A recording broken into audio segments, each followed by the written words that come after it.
What is up, everyone? How are we doing? We are back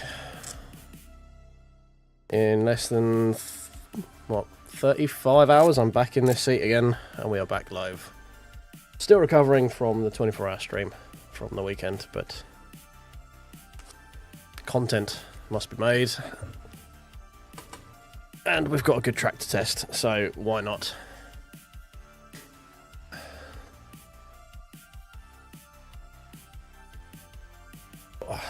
How is everyone doing this evening? Has anyone had a chance to get on Bathurst yet at all?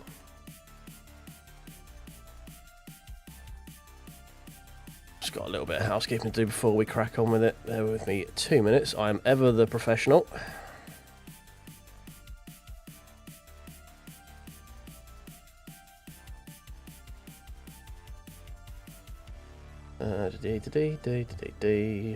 Why can I never find the button?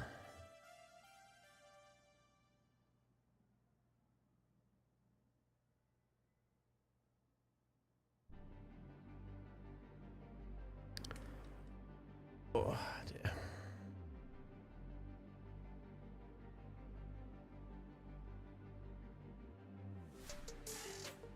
D.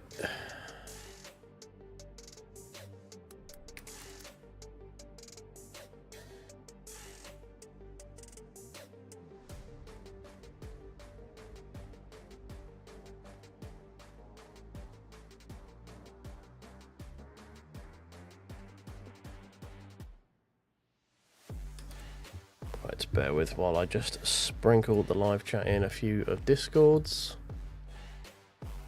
See if we can attract some peoples in today who want to have a look at Bathurst, whatever your dialect. That one there.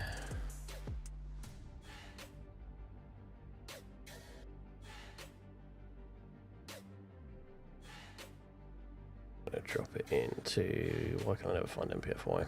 There it is.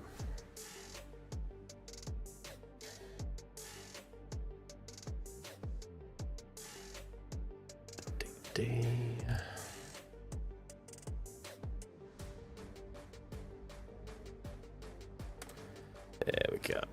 Right, I think we're ready to about crack on with this. Apologies, ever the professional. Alright, Holden, morning for you, evening for me. Very much evening for me, almost morning for me. That's how evening it is, it's almost morning. Right, let us...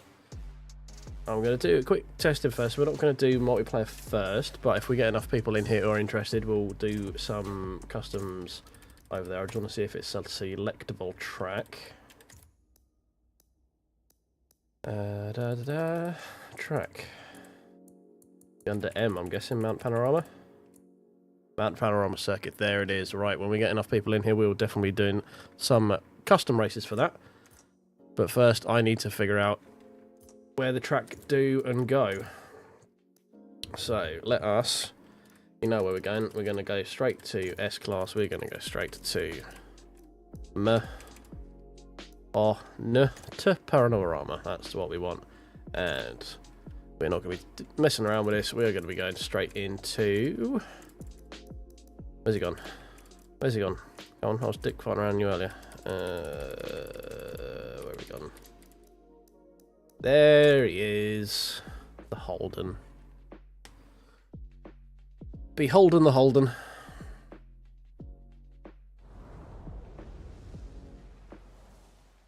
Mount Panorama. It is good to read those words once again in Forza Motorsport.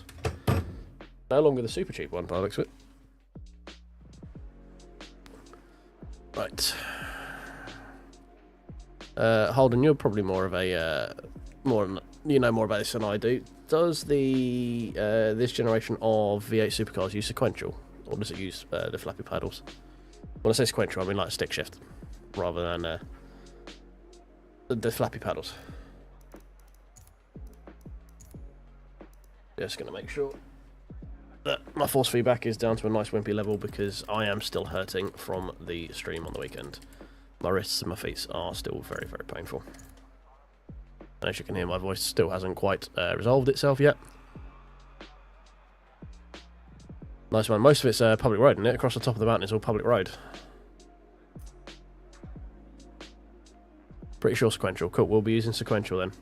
I thought it was as well. You're right, Alex, mate. How you doing?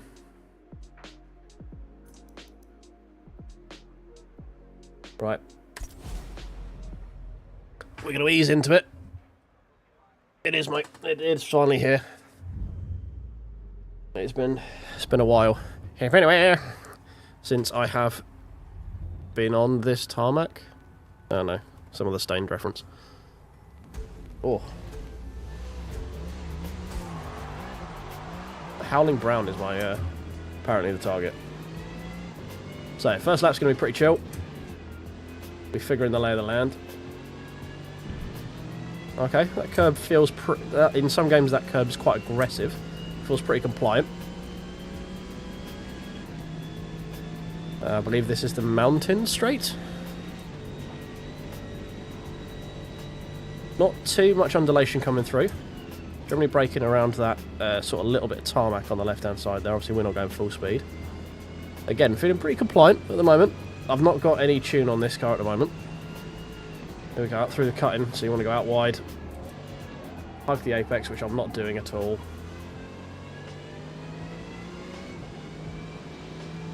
Right, this is the test of commitment here. Do you think your car's going to stick? This one didn't. I just realised I've got no HUD from when I was recording earlier for the update video. So I shall need to go and put that back on. In fact, we'll do that now. So we can check our times. Nice, mate. That will be the plan. Immediately, my dumb ass was like, oh, we can do an IRL Bathurst. Oh, hang on. What happened there? Yeah, my dumb ass thought we could do a Bathurst 1000. And, you know, because the 4 hours of Le Mans, 4 hours of Nürburgring wasn't punishing enough. Right, settings. We want to go back into HUD. We want to turn on that one, turn on that one, and turn on that one. Yeah, save. No, I haven't got any of the new fancy settings just because I don't know how it's going to work with my... I mean, I have a pretty good GPU, but it's also MD, so ray tracing is not its forte, so I don't want to overwork it. So there is a chance yours can look a lot prettier than mine. So just bear that in mind. I know, obviously, this is also through YouTube compression. So, so far, mate, we're halfway up the mountain. And then I realised I hadn't a HUD. So you're pretty early on into this. It's looking pretty good so far. I've gone through, we've gone up Mountain Straight, and we've gone through the cutting, and we're just about to go across Skyway now, Skyline. And then we're going to be going through Forest Corner and down Conrad Straight in just a second. So, you're here to witness it as well. We're being pretty chill at the moment. Just having a look around. Nice vistas there. Have a look. That looks pretty cool. That's a really good... I mean, I know it's only a skybox. It's literally just a drawn painting. But that looks pretty cool. Now, I'm semi-familiar with this track. Like, I know the layout to an extent. I'm not anywhere near proficient in it. But I have a good idea of where I'm expected to go. So we're coming down Conrad Straight now. This is one of the longest straights in any track in Australia, if I remember right. Hey Razor, mate, how you doing, mate? Are you good? So you'll be pushing sort of, generally it's like 200 mile an hour in some of the GT3s, I think, down the end of this straight. We're going to be checking to see if the jump works in this one, because there is, on the old, doesn't look like it. Looks like those tyre walls have been moved around a bit. But you used to be able to jump the tyres in iRacing and other versions of this track, because that ridge is actually quite steep there, from what I remember. But it doesn't look like it's possible in Forza, unfortunately. But there we go. First lap, a very, very modest, what, 228? 227. Oh, we beat Helen Brown, look at that. So, let's see. How compliant is this curb out here? Very compliant. That's good.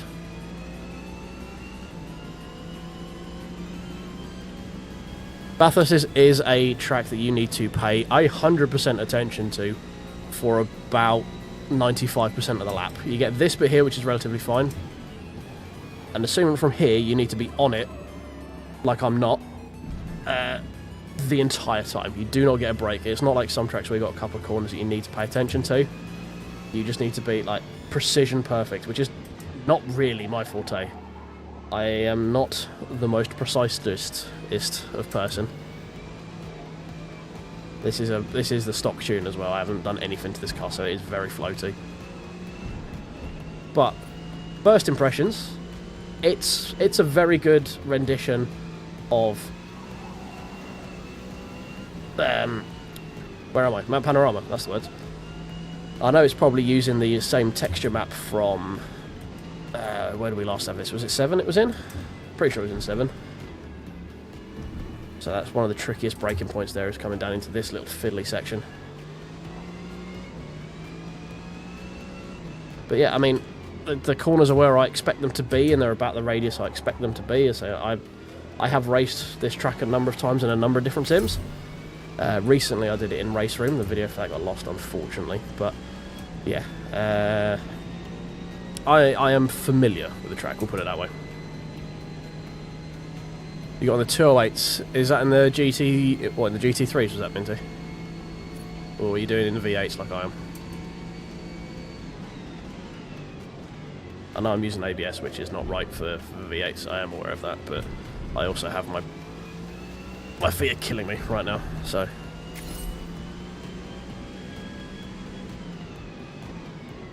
Now, there's always an element of, I could say the same about Paddock Hill Bend. After driving round Paddock Hill, that thing is really steep, like really steep, and you just never get that in sim. So I imagine they've probably got the elevation right, because it's really easy just to map heights in texture. So I imagine proportionally it is correct. It just probably will never feel as big or as deep as it would in real life. So let's just check. So that's generally your braking point, is the 100 board.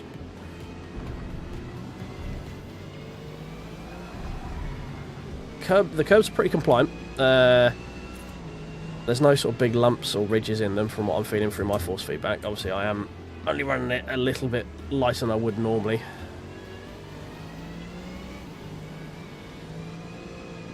But yeah, it's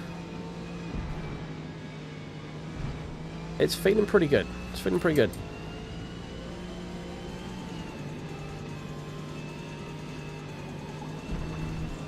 Kind of, well, everywhere is dread there. Yes, just slide into the wall there. It's just dread. So you generally want to get the weight on the nose as you come through this bit, not too much. And again, before you get into these corners.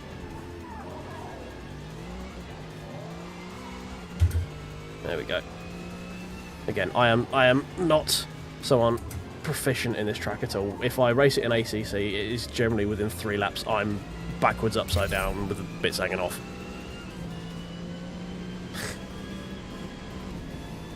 Got 210 in the golden. Let's swap to... Oh, okay, cool. Fair.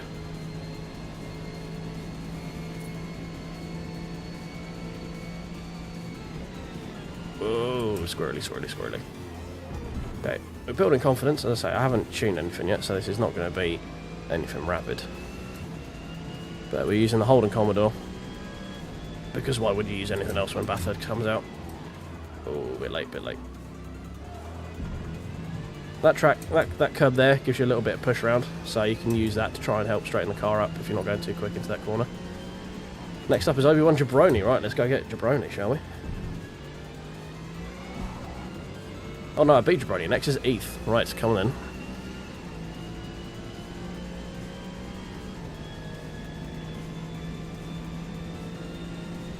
What are we at? 2:09 for ETH, so we've got to find 5 seconds. Hopefully, if I do that with less waffling, we might find that reasonably easily. Steady.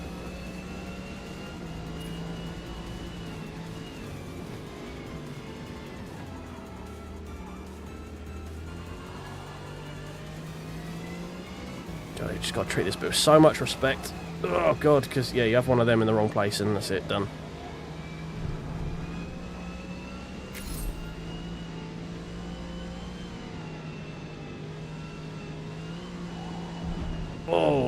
How I didn't hit the wall there, I have no idea.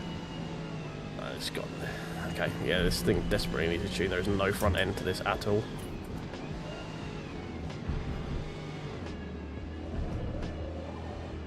Okay, should have gone second earlier there, really.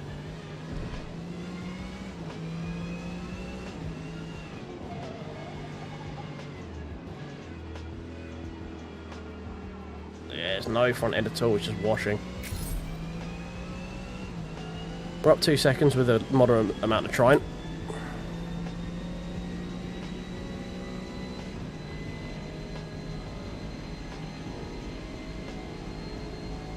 Oh, across the skyline. You talk about the one at the top of the hill, where you either cut it too tight and hit the wall on the inside, or you cut it too wide and you end up just washing out to the gravel. That's always been a tricky one for me as well. There's that, and then I can't remember the name of it. One where you come over the crest of the hill and you've got obviously the escape road. Before you go through sort of like the S's and stuff. That's always been my nemesis there, is I just generally go in too hot. Are we down to a 212? Probably improve that just by a little bit more right foot control. And then we'll have some fiddling with the numbers and see what we can do.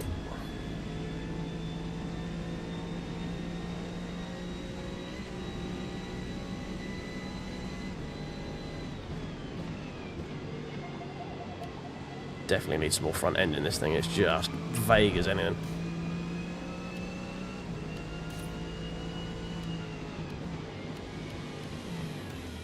Ah, too conservative into there. Come on. The race car actually fucking drive, I think.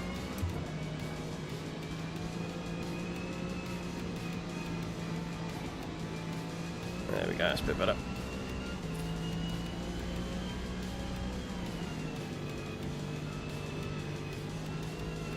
Don't go into the wall. This is the one I always struggle with, generally. You get a bit too greedy there, you clip the wall like I just did, and generally send you out. This is the other one that I always struggle with here. Just get a bit too much, yeah, like that. You're coming a little bit too hot.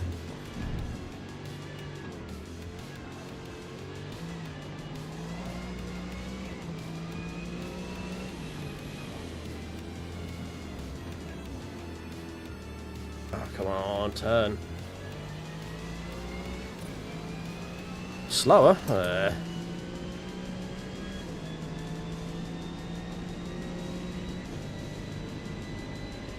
Oh yeah, that one that you just like drift into the wall over the you go light over the hill and then you just skate across the track. Yeah, that's a bastard of a track corner, that one.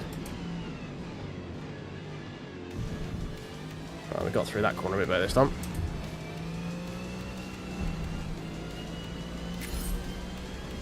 Cool, we found half a second towards the tail end of the lap there. Ah. No, come on. Don't think we're going to be getting much better with this tune, to be honest.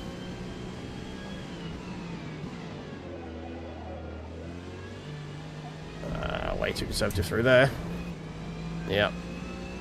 We're now going to be slow all the way down this straight here. Need to get a bit more brave as we come up through the cut-in. Gearing on this is way too long as well.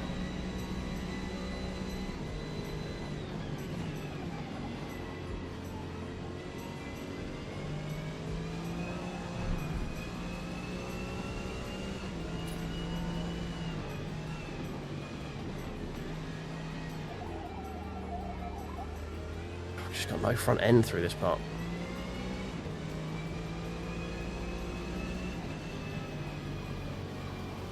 Probably should have kept that in third. Ah, cut too early. Steady.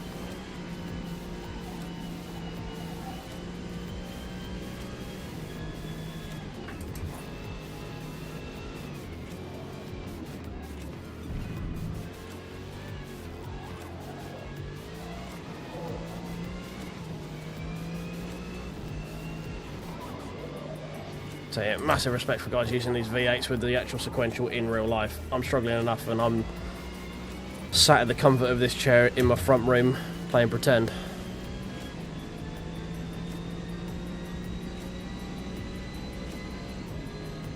I haven't tried the new ray tracing stuff. No, I'm on an AMD card, which obviously is not... Ray tracing is not its forte, so... Obviously my main goal isn't fidelity, because that's just really, for me, it will never come across in terms of YouTube compression or streaming in bitrate and stuff, so... I haven't had a dabble with it. I might do it in like sort of private and see if I can get something with the recording to show it, but... Yeah, I'm using an AMD card where the ray tracing core's just, the RT core's just not quite as good. Oh, we found a second. Can we get we got a sub 210, 211. Okay. Right, we might have a fiddle with some of the numbers in a sec. Bit quicker through there. We might find a bit more time down this straight now as well. Yeah, I mean, the ray tracing stuff looks pretty cool. It's, as I say, it's a good option to have. It is very niche. I mean, ray tracing adoption in just general games, not let alone multiplayer games, is next to none. And it is, as I said in my video, very much a very, very top-end NVIDIA card that you're going to get the frames you want and the ray tracing. Don't get me wrong, it's a good thing to have. And the fact this game is obviously developed mostly for Xbox, which has AMD hardware in it. Never mind. There we go. I did a minty and slid off into that fucking wall there. Makes me think I might actually be able to... It might be usable enough. It did look cool. Obviously, all those screenshots that I posted in my video really did look a lot better in terms of like dynamic range for the lighting and all that juicy stuff that ray tracing does. Like refractions and ambient lighting and all that sort of stuff. Looks really, really good. So it is a welcome addition. It's just not my forefront when it comes to what I'm looking for from the game. Let's say I'm making content, so I need consistent frames and stuff like that. So that's more where I'm coming from. I think this lap's a throw in because we've got dirty lap, and I think we're a bit slower than we normally are doing. We'll have a look, see how it comes out. But we'll try the jump actually. Is the jump possible? No, definitely not. Okay, cool. Right. Look at that, we're 67th in the world. This is why you come here.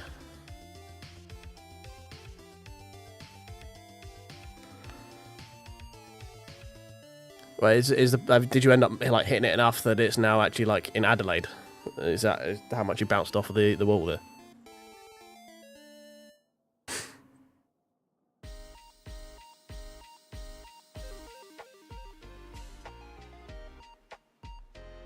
Yeah, see, Holden's got the strats for this. I'm not the...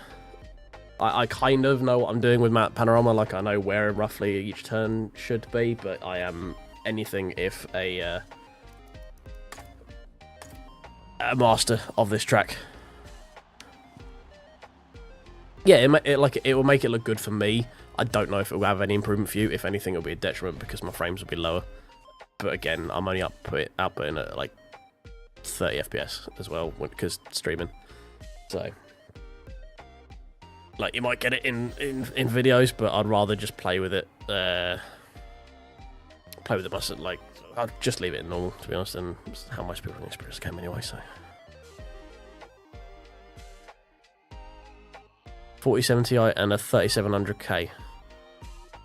Yeah, see that the only thing that puts me off, the 4070 Ti's got 12 gig of DDR6, right? Which is like when you record it, like, let's put it this way, I had to get out of my 3070 Ti with an 8 gig DDR6 memory because it was just taking too long to render stuff, and recording while playing it was just pushing too much, and I was getting chugs and stuff like that. So this game is quite DDR dependent, so I don't want to push it any further with the ray tracing stuff, basically. Yeah, man, like mad respect for anyone who races on these. LTI Super is the 16 gig, is it? Yeah, yeah, okay, that makes sense. Yes, you need 16 gig nowadays, I think. For anything like smooth enough to run, you need it. 16 gig is kind of the minimum benchmark now. Let me just check, make sure I haven't missed anyone in chat here. Bear me 2 secs. No, okay, fine. Sorry, I'm still trying to learn how to do the whole chat and drive thing. Fuck knows how Rory does it. Right, let's give us another go. See if we can find some extra... a few seconds. Bear with me while I have some liquid energy. I'm not full enough. I'm still not refilled from my weekend endeavour. Which, for anyone who didn't know, I did a 24-hour charity live stream this weekend. And, yeah, thank you for everyone who came out. Thank you to everyone who supported. It was awesome. I'll be doing more, but it will be a little while, because it took a lot out of me. And my sleep schedule is still not quite fixed right now. Right, pay no attention to the numbers you're going to see. I have no idea when it comes to tuning. I know roughly what a tune should look like, but I'm just not a tunerist. Well, it's understandable, mate. I mean, you're driving here and then you're reading chat over here, so imagine driving while looking at your side window. It's understandable. Do it, mate. Prove you're better than me. I am average to slightly above average. That's why you come here, for the decidedly average plays. Right, should we do the normal sort of random... Oh, apologies, my cough is still here. We'll do the stupid random acceleration gearbox thing. So you whack that all the way up. And then we're going to be doing this somewhere around... Oh, try that around there-ish. And then I just play with the little gearing screen in the bottom right-hand corner to it. Something that looks about right. This is probably looking a little long. So we get, what, 165-ish at the end of Mountain Straight? I think this is looking a little bit long.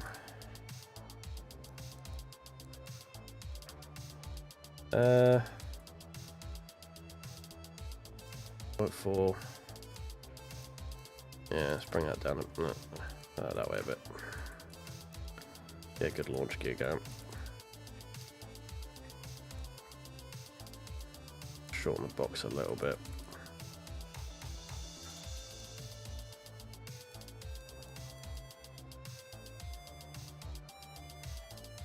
It's not really affected anything mine up to 60 times really, is it? We'll give that a go, see what happens. Alignment, let's roll some of that back. And do a little bit of rear toe.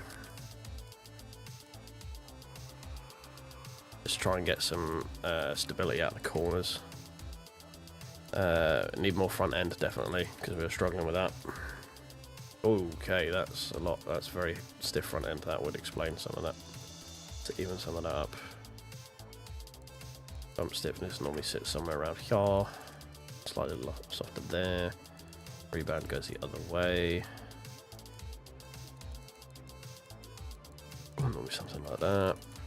Again, these are not numbers to live by. I'm just throwing some random numbers on here in what I see in some other tunes.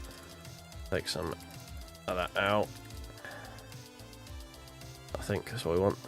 Yeah, less anti-squat, yeah. It's not really an aero track, is it? Max there. And then we'll bring that down a match. We'll leave that there. Bring that up a bit. Bring that down a bit. There we go. Right, random slapdash tune.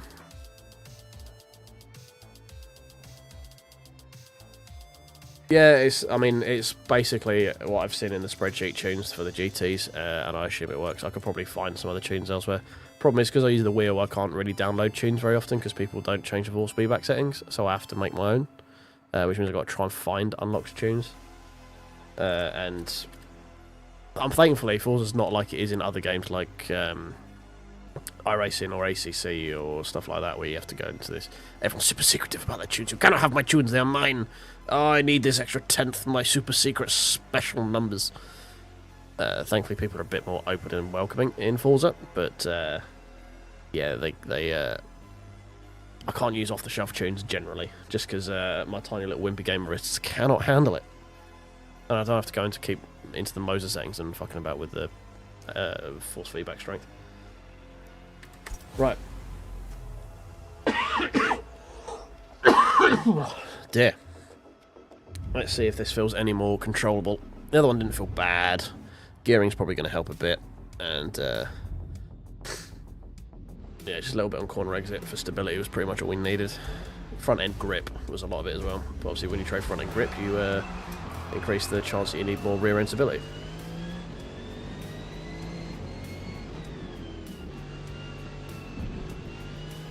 Again, let's slowly build ourselves up into this track. What you don't want to do at Mount Panorama, I've found, is go balls to the walls, gun blazing. Oh, this gearbox might be a bit short. Should we get on back onto the track, shall we? Yeah, thank you very much. No, it's not too bad, actually. We go. There we go. A load more turn in. Probably need to settle the rear down a bit more.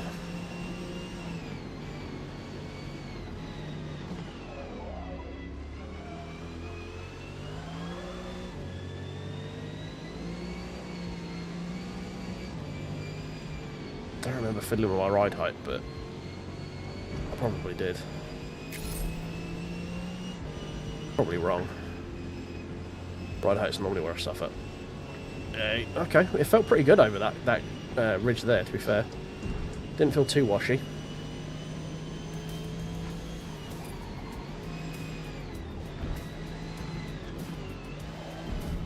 Okay, so this is now a third gear corner with the new ratios. It's more what I was expecting.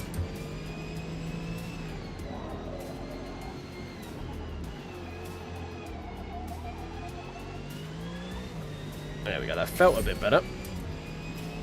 Obviously we're not going to beat it because we're at a standing start, but it definitely felt a bit better. So this is the real test of the gearbox. Is this going to be too short now for down Conrod? It's going to be close. I think we might have got it just about perfect. I need a little bit more. Just a little bit more. Okay. Especially if we got something like a toe. So multiplayer definitely needed more in the final gear there. So we can make use of any toe. Otherwise we're going to be pinging off the limiter.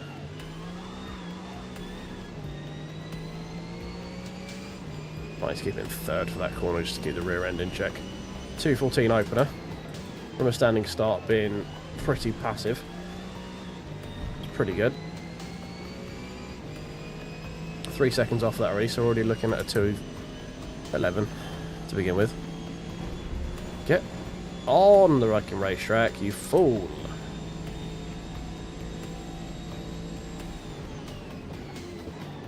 A bit late there. Spent a bit too long on the brakes. Might move them back a little bit. I'm getting a bit stuck. I need a bit more turn in on the brakes.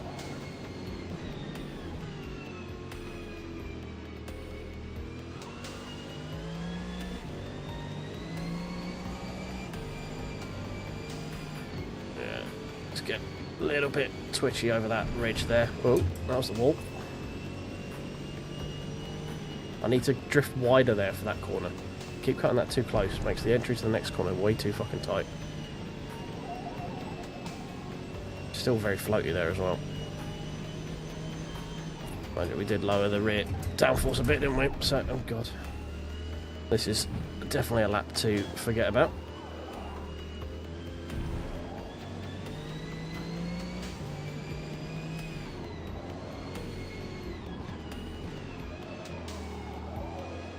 Yep, wall. Steady boy. Yeah, we need to do something to tame the rear end a bit, I think.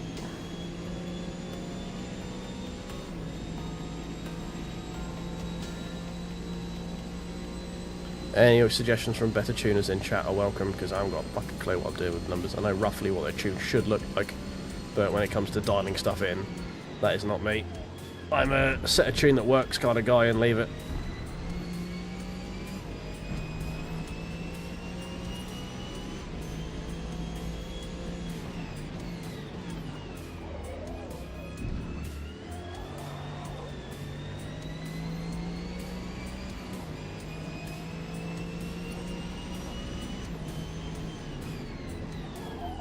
Right, steady.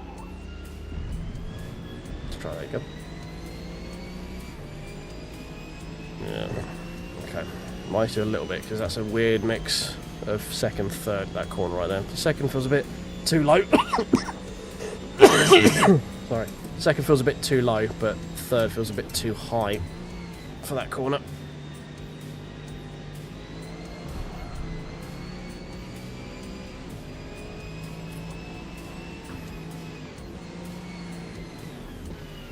Right, I need more dedication through that section there, through the cutting.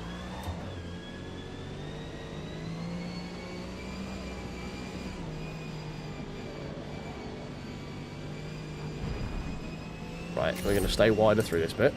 No, we're not. Fuck's sake. A bit too wide there. I think, yeah, I've got front end still scrubbing.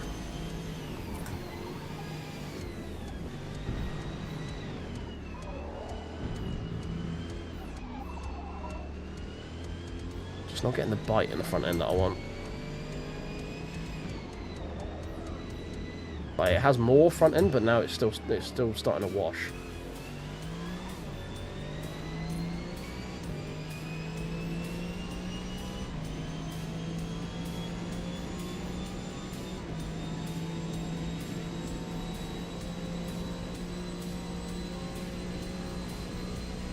Yeah, if you want to, mate. Yeah, I mean, you're better at tuning than I am. You know more about stuff than me. I just throw numbers on that look good and try and make something that kind of works.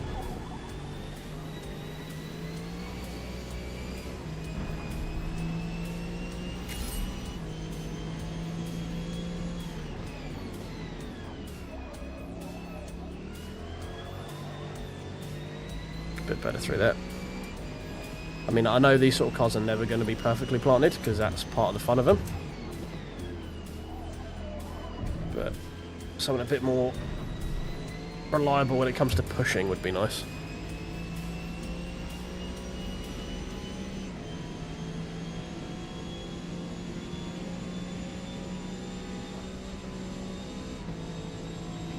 Okay, yeah, I'll have a look at the anti-squat. I've got negative anti-squat on there at the moment. I didn't want to go too mad on the anti-squat. I try to counteract it with a bit of rear toe. Right, rear toe in, out, whichever one that makes it a bit more stable. But it's still being a bit leery than I would like.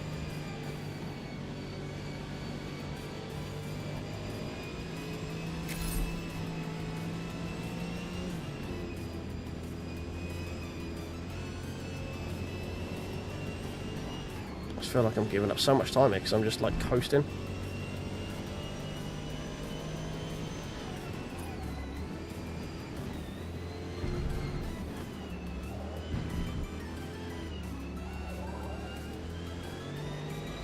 Right, I felt better through there though.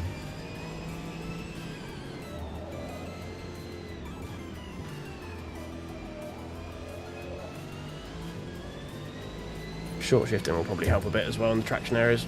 It's probably what I'm not doing right as well.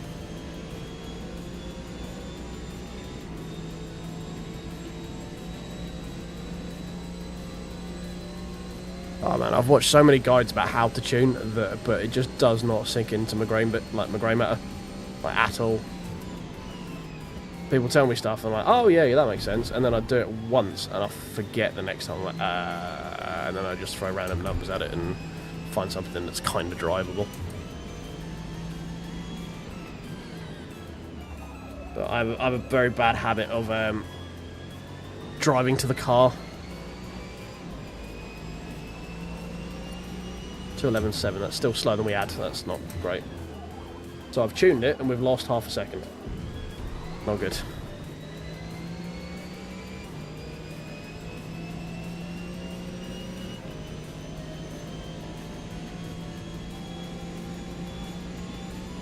No worries, Mike, man. Thanks for dropping in. It's yeah, it's good to have this track back.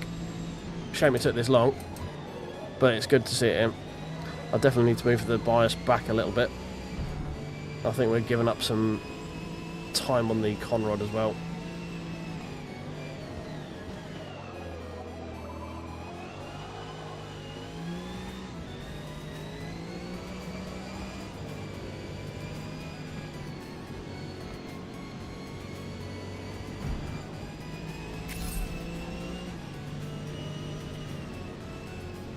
Save on the tune for the motorbike, because I want to see what the... fuck's sake.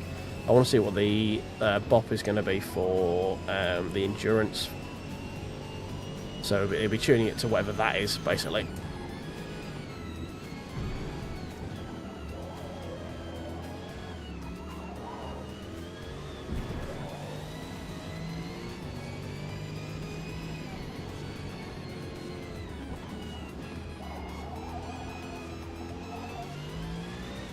Well, that felt better. Time says different, but that felt better. Like the second part coming down into Forest Corner, Forest 10, I think it's called. The one before this long straight. Like that, those last couple of corners before that felt better. This track's kind of like the Nürburgring. You have to do like hundreds and hundreds of laps, and it's so difficult just to be consistent. And it's so important to be consistent to have a good lap time here. So it's just a true test of commitment in both yourself and the car. That's how you get quicker at this place. It's just having something that you trust. And trusting yourself to be able to do it every time as well. I think we need to extend the gears a little bit, because I'm in a weird middle ground for a lot of these corners in terms of what gear I feel like I should be in. Like here, second feels too short, but third feels too long. Forest elbow, that's it. Cheers, mate. I knew Forest was in the name somewhere. Ah! Get on the track.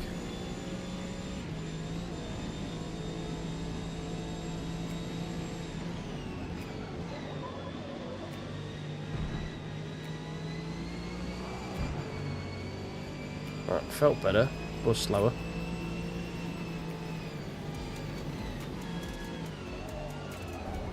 Ow! Bloody ball. Alright, okay. We know some areas that we need to have a look at.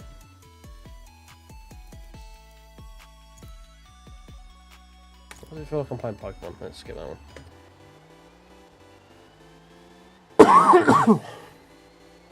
2:11.7. I think that was still slower than we had last time, wasn't it?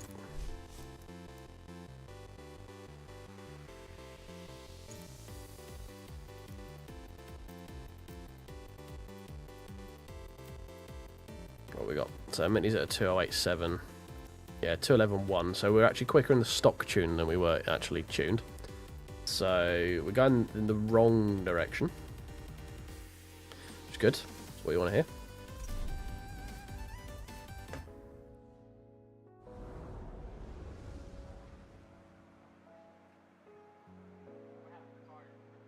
Right. So the car felt more drivable. It was just slower. So we need to figure out what to do with that. I think we knock a few of these back a little bit just to give us a bit of breathing room.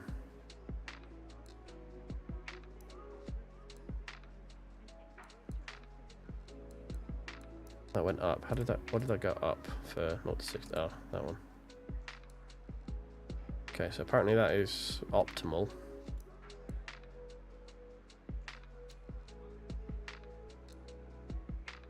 Less optimal.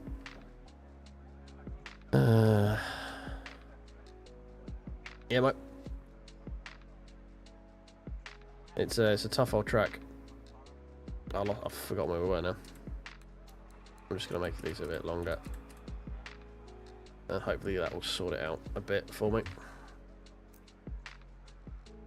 I feel like maybe taking a little bit of that out. That might help a bit by front end washing as well. I think I'm running a bit too much front end camber. I'm doing all the stuff you shouldn't do. I'm making multiple adjustments at the same time. Okay, let's bring that up a bit. Ride height, I think, is quite important here.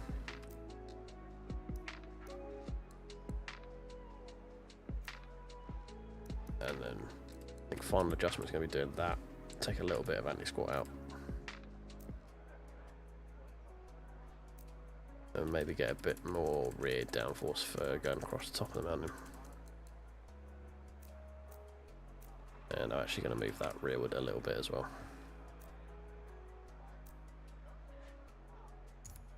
Yeah. Cool. Right, well that is exactly how you don't tune. You don't go in and do that at all. Just one setting, drive it, see how it is. Adjust another setting, drive it, see how it is. You don't go in, adjust 5 different settings, and then not know what it is you've just done.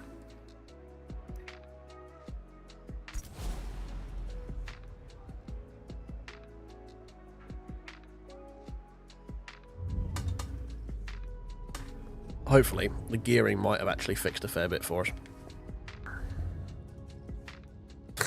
us. Yes, mate, S-Class. I'm in the stock Holden Commodore, the 785 Pi, the 2017 one.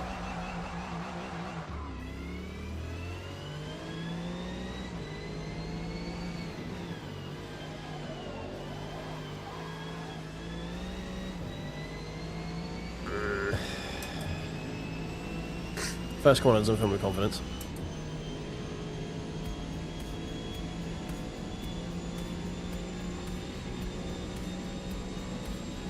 I got a bit too long on gearing.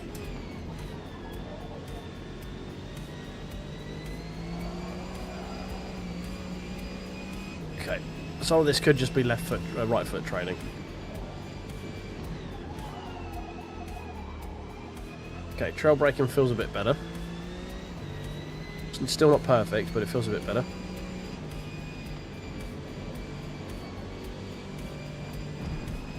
I think maybe holding it in 4th across the top here rather than going to 5th like we were. With the new longer gearing might be better. Yeah. Okay, that bit felt a bit better.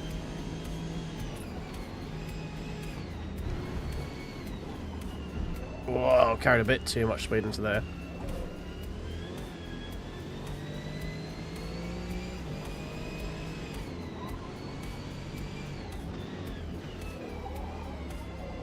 Just scrubbing. Went into that way too hot.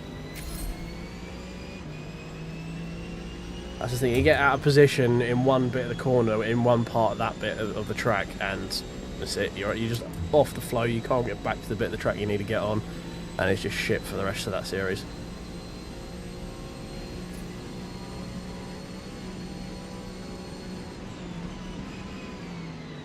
Oh, I'm glad I don't have damage on, because I would have just blown all the fucking pistons out of the engine doing that. Did feel a bit quicker in a straight line that time, though.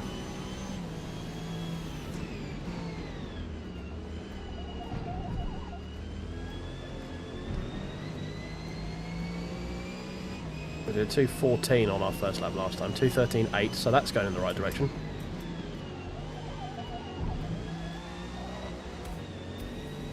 Still a little bit either too short or too long.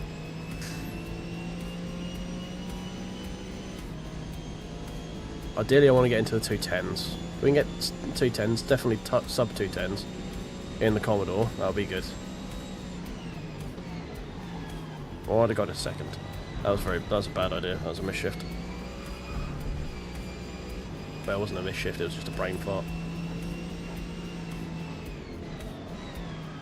Whoa. Yeah, no. Asking way too much of everything there.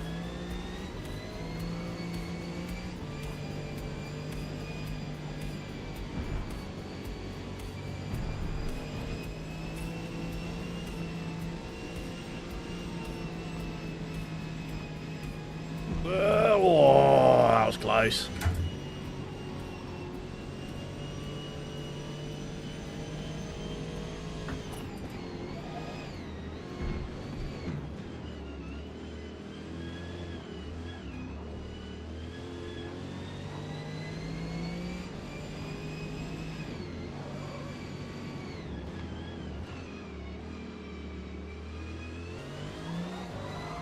Oh god, lost so much time there on exit.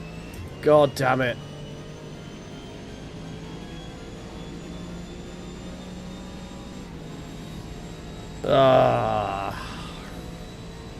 Peas and rice.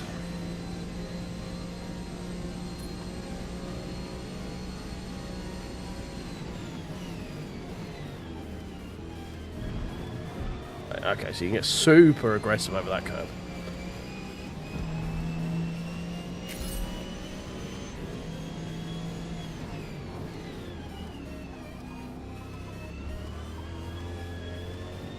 A bit slow for it there.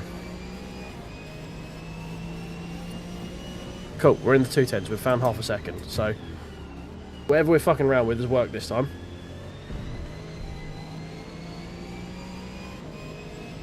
So it's a little bit slower through the first corner, or that little section there. But it felt a lot more controllable. I think I might be quicker when it comes to the end of the straight as well, just because of the traction we got.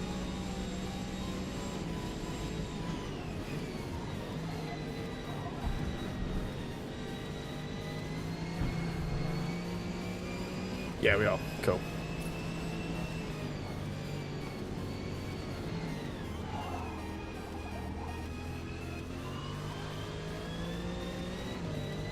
Yeah, car's feeling a lot better. I'm getting a lot more sort of control with it, with my right foot as well. I feel like our lines are better.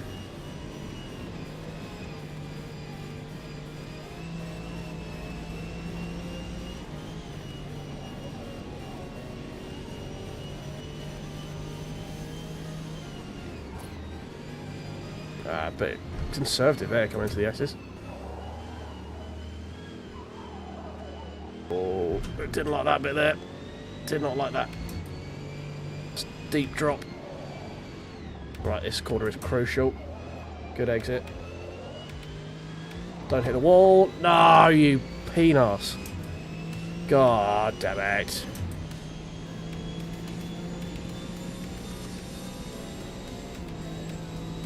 So yeah, this is the problem. When I know it's going in the right direction, so now, which bit? Was it more of one thing or less of another? This is why you don't change 5 things at once. That's why you change one, going, oh, something feels better, and carry on doing that until it feels bad again. Too much.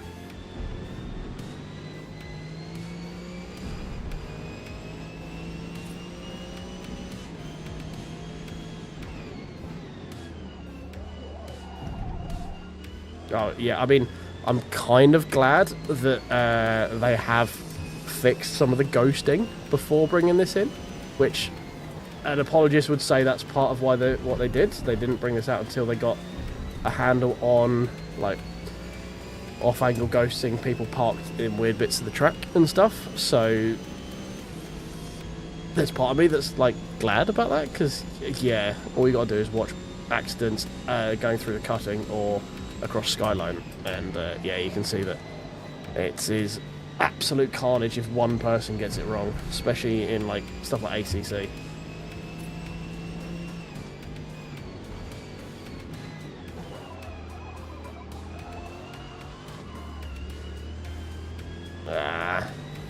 Try to shift up again to limit the rear slide.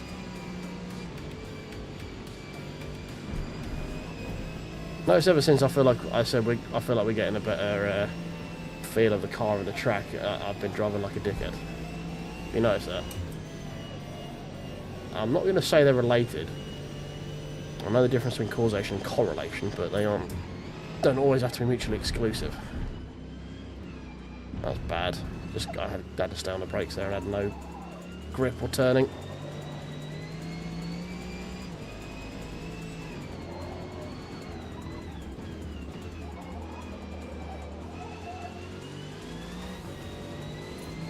Yeah, bad.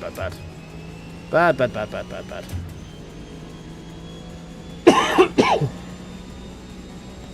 We got 1:20.10.6 and we haven't been able to get anywhere fucking close since.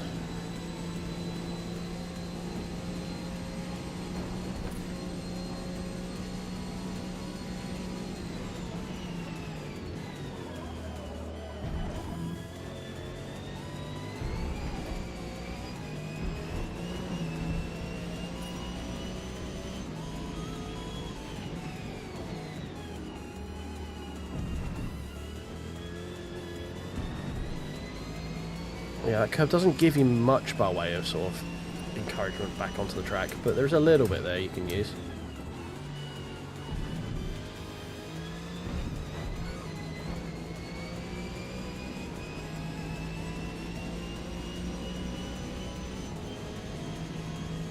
Stop. Every time I look at chat, I end up going on the fucking grass. It was in the same fucking spot as well, you'd think I'd learn.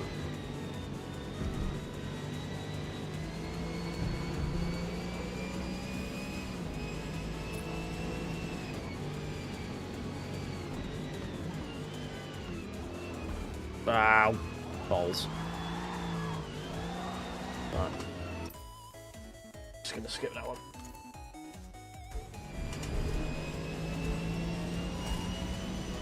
We're getting into the sort of the nitty-gritty of it now, where we are desperately trying to find sort of tenths of a second.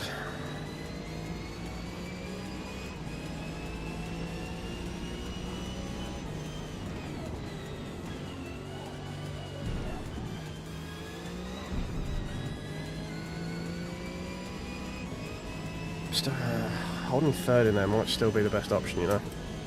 Feels better for traction. Turning's not as good, but it feels better for traction. Also managed to look at chat without going on the grass then. First time for everything.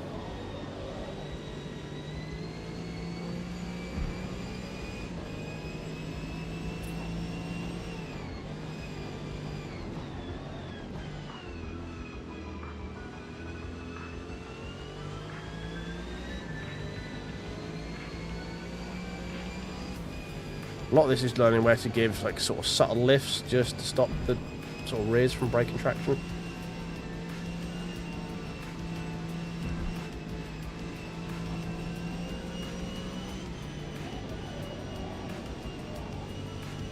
Really sort of feathering the throttle through that bit.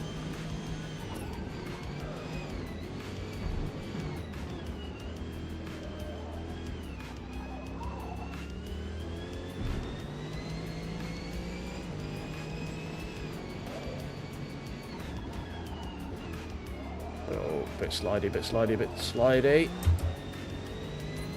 We're up a little bit. Now we've got about 3 or 4 tenths in the final sector, I think, on the final corner. Wasn't too bad an exit down the Conrod as well, so we should be pretty close to top speed. Right, make that pretty aggressively. Ah! Just broke free from me as I was coming on the throttle. There's still more time there.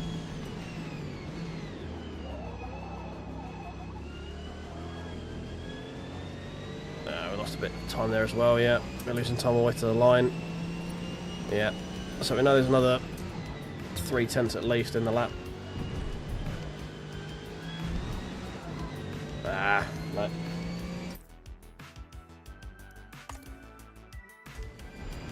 I think we might have come out of there at third. Doesn't feel great, but car's very temperamental in second at that corner.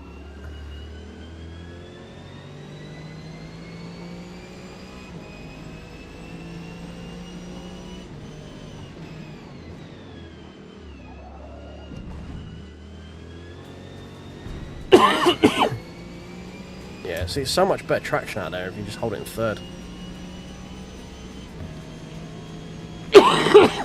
Sorry for the coughing, guys. Still hanging around.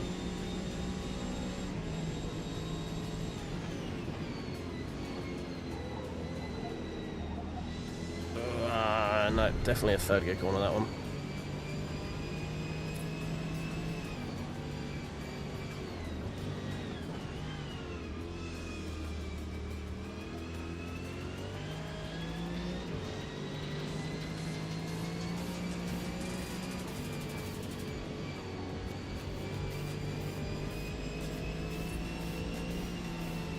Right, commitment time.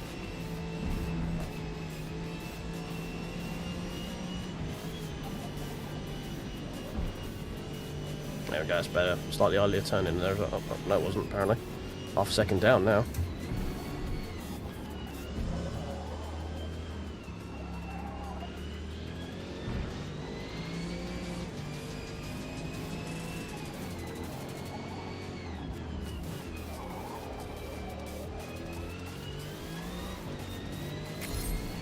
Okay, we found 2 tenths there. We know there's another 2 tenths at the end of the lap as well. We might get a slight improvement. We might get a sub 2:10.5.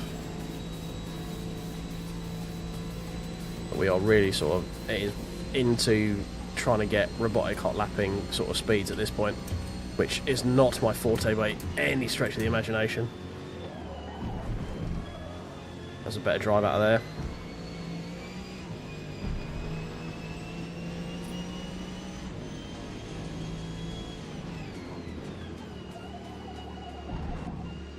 That was better on the final corner as well. I think it's going to be enough. We might just sneak an improvement. Oh, yeah, we found 3/10 in that final bit of the lap. So there's time there to find.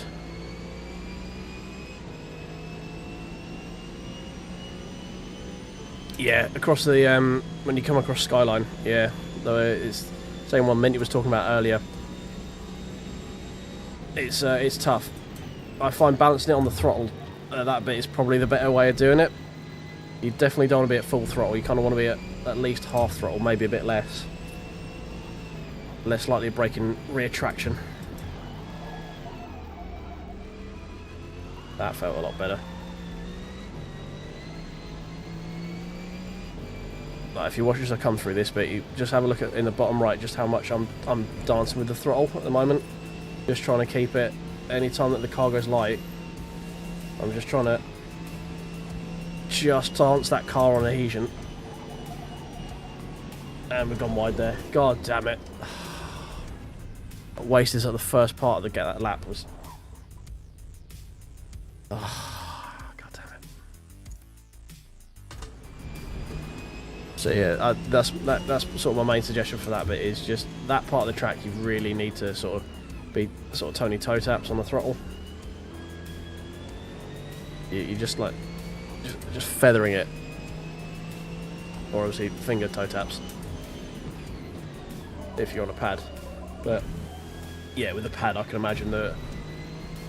Oh shit, mate, we just found a shit ton of time just by braking later and not being a pussy. Okay, well we've just found 2/10 straight away.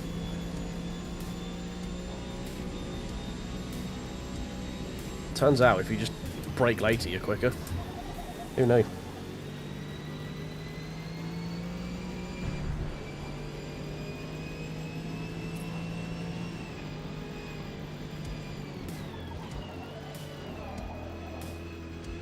Oh, that felt beautiful.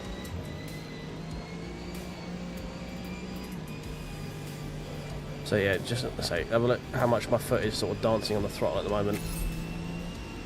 On any of these sections where where the weight transfer changes. I'm just trying to keep the car as neutral as possible. Just trying to limit any time that weight changes, any loss of grip that's going to result from it.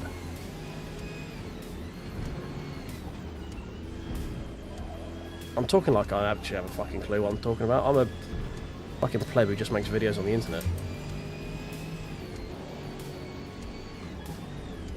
Yeah, take anything I say with a grain of salt, because I haven't got a fucking clue what I'm talking about. But it seems to work for me, so... Right, we're up 3/10. We've got another 2/10 we can find at the bottom end of the lap here, so we could sneak a 2:09.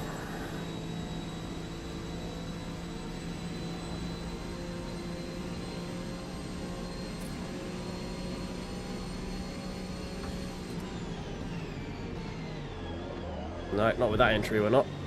Although, that was a lot of grip there. Commitment. Keep it flat. Oh, we got half a tenth. No, I totally messed up the final fucking corner. God damn it, you absolute mongoloid. Oh, you absolute special case.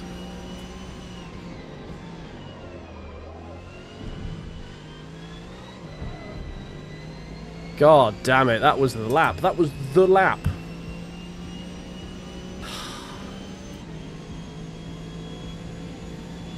God.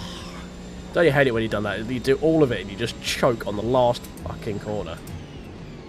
But hey, it looks like you're doing a PB. Nope, psych.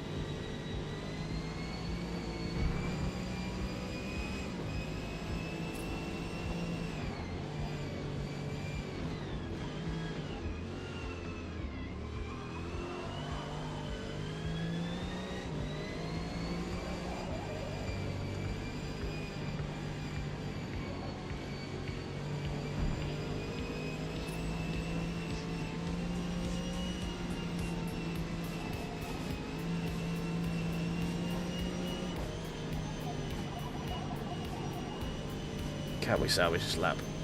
Not really.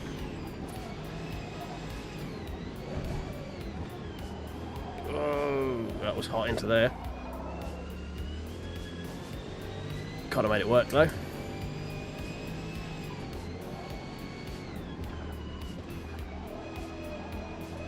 Ah, I'll cut that way too close. God.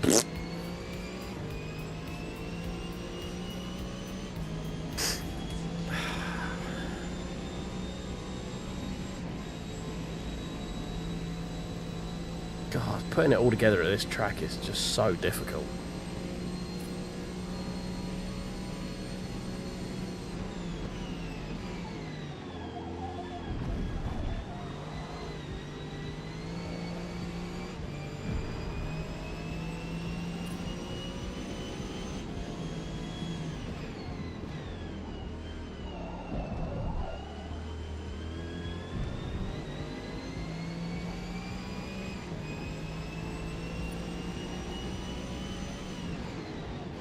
Well, I just found half a second at the literal end of that lap there through those last two corners. What the hell?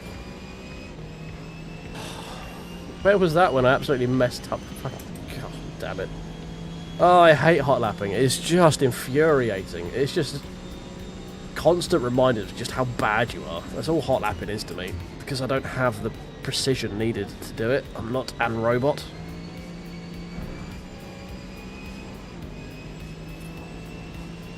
I mean, mad respect for people who can just do it every time. That is not me. Wait, fucking Jesus. Yeah, this is definitely not the one. It's breaking away a bit too much. Although we've got half a second at the end of the lap, so who the fuck knows? Wall. Yep. Yeah, I'm overdriving it now.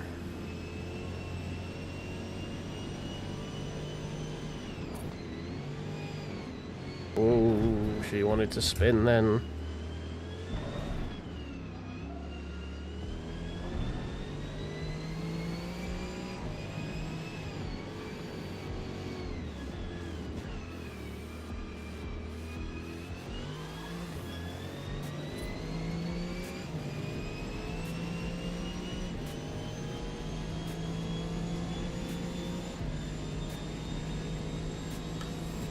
I get too angry to zone out with this. I mean, what? The hear you talking to me now, me calling myself an idiot. I do that all the fucking time anyway. Like, if I actually mess up a lap, even if I'm just sitting there on my own, just sit there and go, you fucking idiot, what the fuck did you do that for?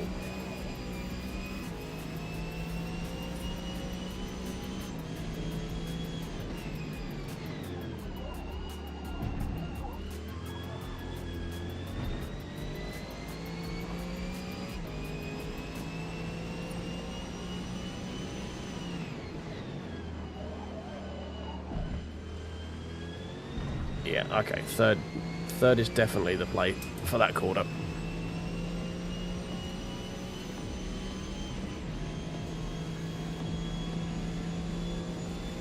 My schedule is way too busy to plan anything at the moment, unfortunately. I mean, if you want to set something up and advertise it here, you're more than welcome to it. I can't guarantee my availability for shit at the moment. I just have too much going on in my personal life to really commit. A lot of time I'm maxing out my ability to do stuff with the 2 streams and 2 videos a week. Like, if I had the time to organise stuff or even take part in stuff, I would love to, but I just do not have, like, I had to take holiday and like special arrangements to make that 24-hour stream possible. Oh, Jesus. I'd love to say yes to do it. Like, I want to, as soon as this came out, immediately I was like, right, okay, I want to do a Bathurst 1000. Like, I want to find lots of other people who are stupid like me who want to sit and race this for 8 hours.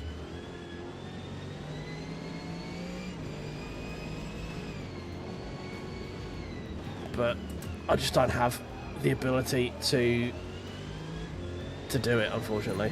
As much as I would love to say yes, set it up, I'm there, I just can't.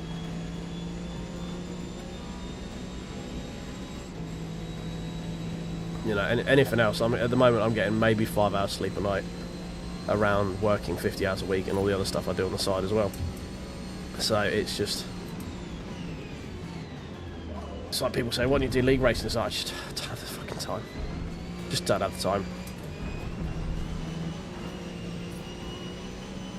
We might get a sneaky improvement here if we don't mess up this corner. It felt alright. It felt alright. I think I'm turning in a little bit. I say felt alright. Fuck me. Found half a second. We know there's more to do it because we fucked up coming out of here. 2:10.3. There we go. So as you're saying there, Sergeant, it's just the ones you think are a throwaway, the ones you stop caring about, you stop trying so fucking hard, and you go bang, oh look, new PB. We should look at that. This one ain't it though, because I'm bouncing all the fucking walls all the way around it, look at that. But I think I may have grazed off the wall on that one, so it probably didn't count. It might have actually been a sub 2010. A 2010? 210. Doesn't show you last, unfortunately. I wish it did, even if it was unclean. I wish it could show you last, just so you could see what time you'd done, even if it wasn't a clean lap. I think it's something you can get with SimHub though. There are some plugins you can get, I think, for PC as well, that will do stuff like that for you. Which, I mean, it should really be native, but you know, if it's in the code, at least we can fish it out with API calls and stuff like that. So.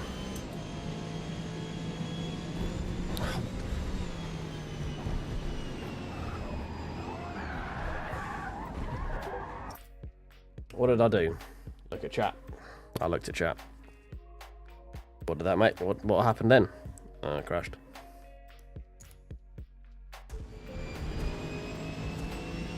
Aye.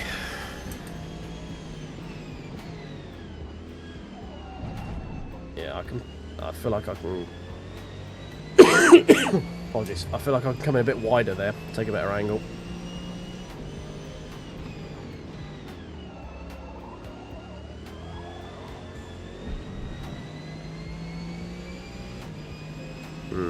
That wasn't a great exit.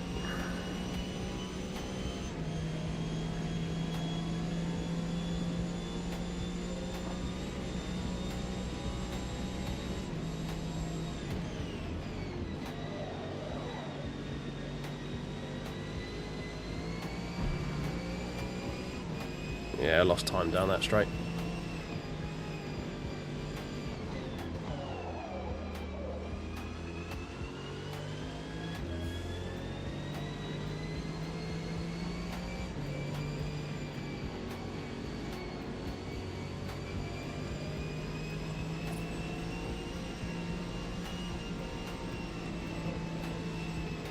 No! Ah!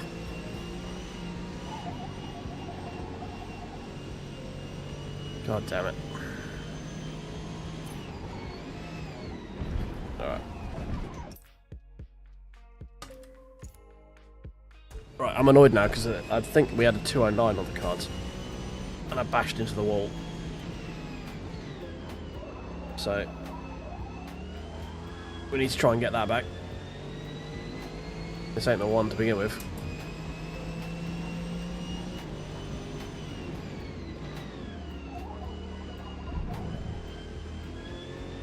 Nah, very slow. Yeah. Need to brake at the 50, I think. Maybe just before, maybe the 60.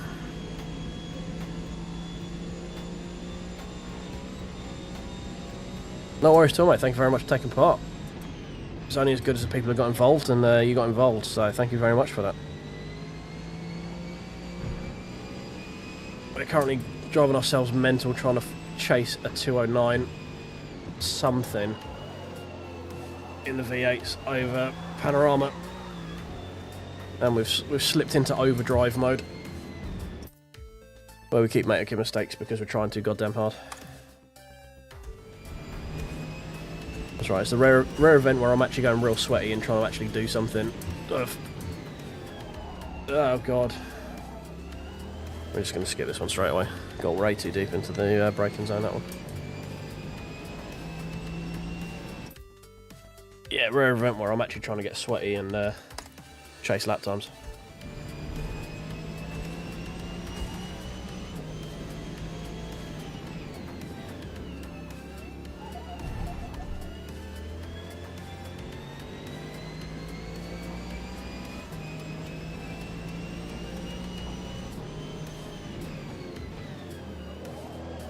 Yeah, I think it said 209. Was that 294, 208? It said last.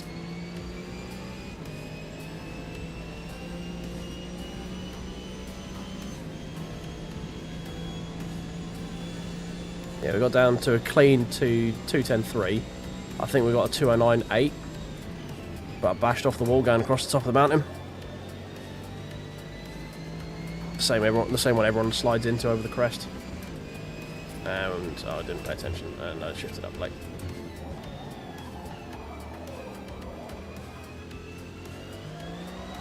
No. No. No. Trying too much.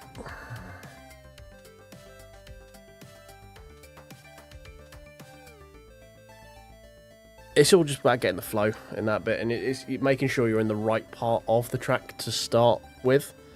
If you're in the wrong part of the track to start with, you're never going to catch back up. You're never going to get ahead.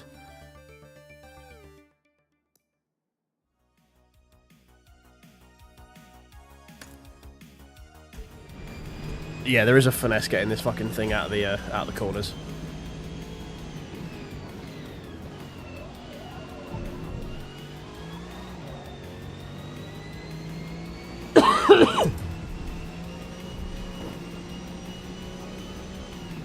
Yeah, 209.8 that said there at the top for my last.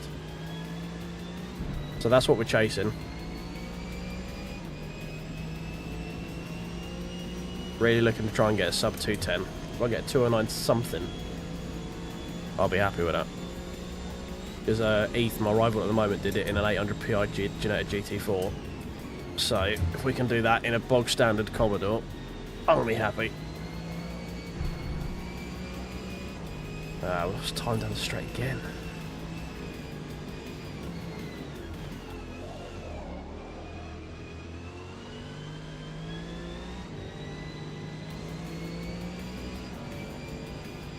Right, here comes the throttle dance of trying not to slide into the fucking wall. Right. Don't hit the fucking wall. Well done, good boy, have a fucking biscuit. Don't go on the grass, don't go on the grass. Not looking at my time, fucking it up anyway. Oh, lost a good second there probably. Just held the brakes a little bit too long. Car got light. You're right.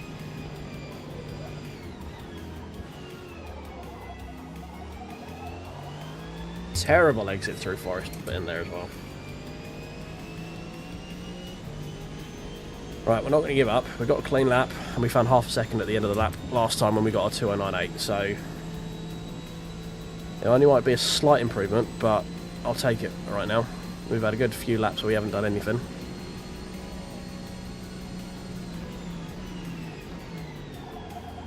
Need some good grip out here. That's what we want. Early shift. No, no, no, no, no, no, no, no. Fucking piece of...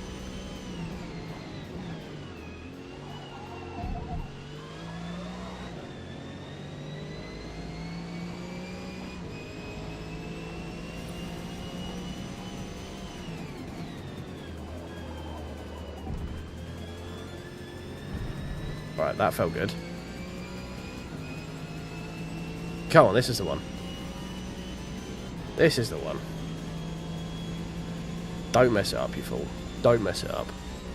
We got this. It's easy. Just don't think about it. It's easy. Just don't think. Just... You've done this 20 times before. It's easy. Don't just... You know... Just be quicker. Really simple.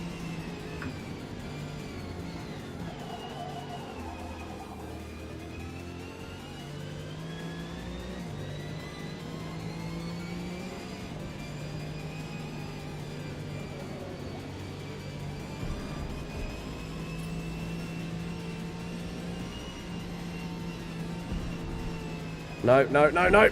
Fuck! Oh, so annoyed I went the wrong way in the fucking gearbox. 0.8 behind coming through into that corner, god damn it.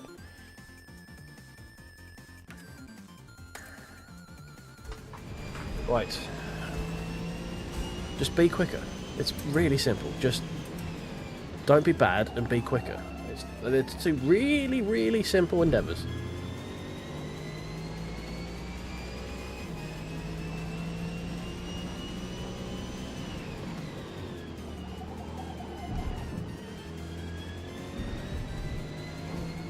Okay. Right. That's fine. That's fine. Basically even coming out of turn 1.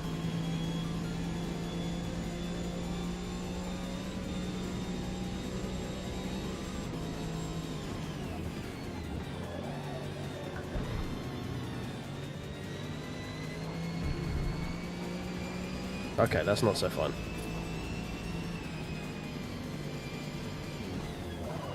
That's definitely not so fun.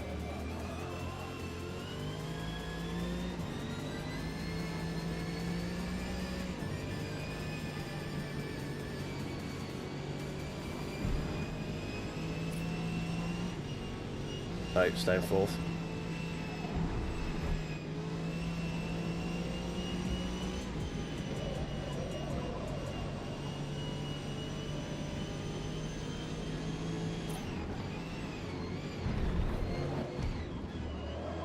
Fine. I mean, it's still clean, I guess. Didn't feel great, but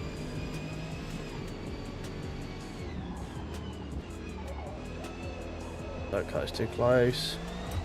Ah! God damn it! I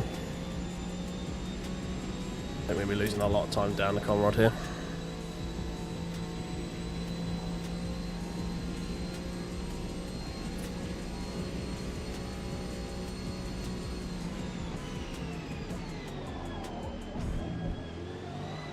Oh, yeah, no, it bit. Lost a lot of time there, a lot of time. Yeah.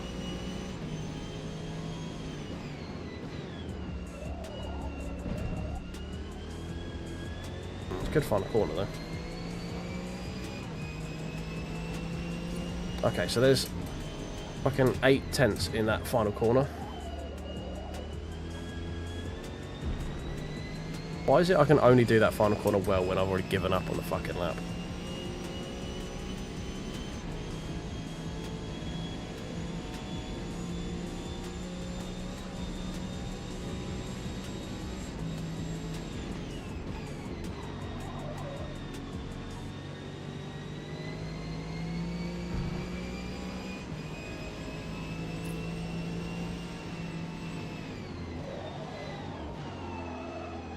Ooh, that was sketchy.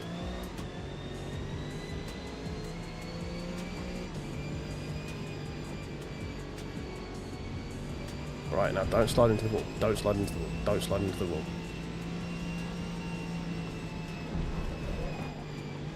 There we go. Nope, never mind. We just bent into the other fucking wall because we're a moron. Ah! God, I hate hot lapping. Such a stupidly addictive drug.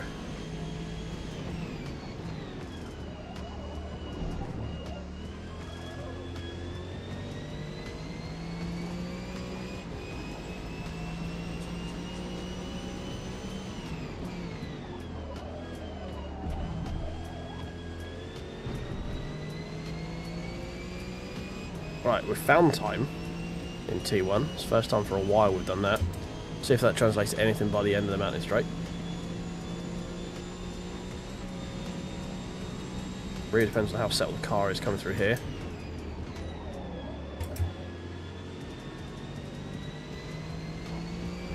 Felt pretty settled. Nope, we lost time.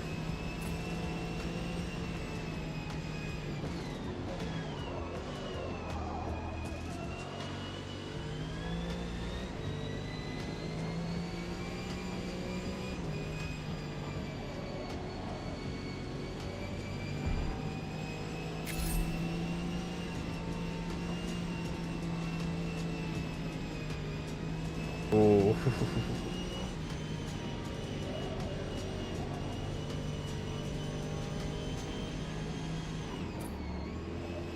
Oh, I didn't go.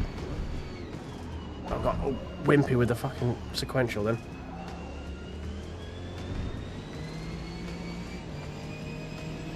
It's fine. All we got to do is sort of survive this bit here.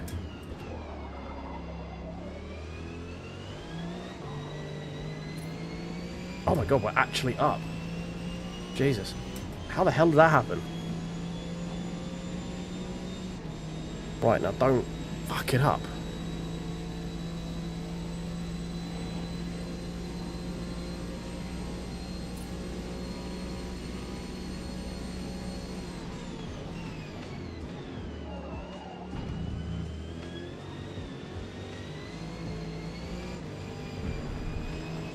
Felt slow. It was slow. But we know we've got time here.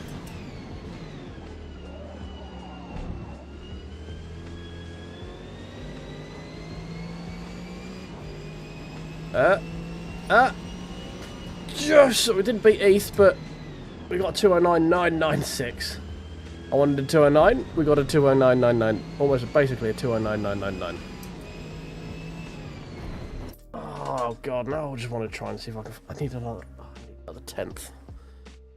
Oh no! I can't keep doing this. It's not healthy. Not natural.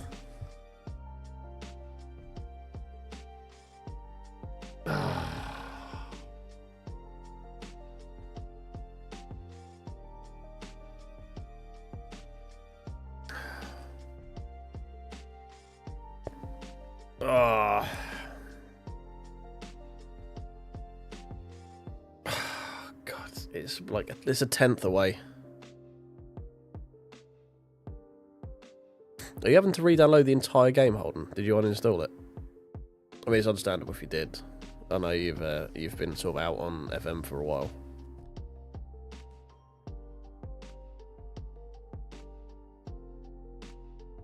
Oh. See, now my brain's telling me, like, I need to find another 10th. I need another 10th.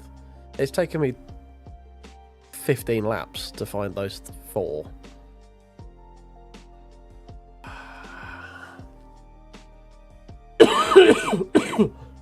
I know where they are as well. It's the annoying thing. Like, if it was down the end of the conrods, like, I just had to lift off the throttle to keep the car from spinning as we're going down towards the final corner.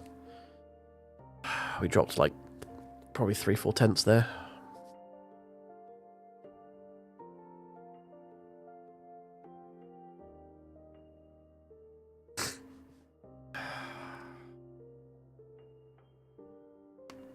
Oh dear.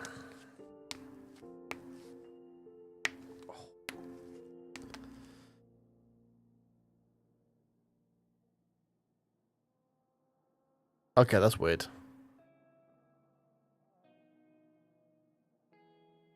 Yeah, that makes no sense.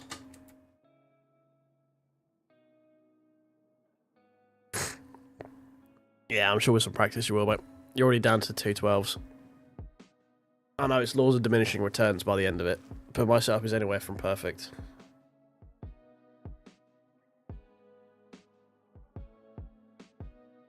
Alright. I think I need to give myself a break from hot lapping, just to protect my mental acumen more than anything else. Let's see, are we the fastest Holden yet?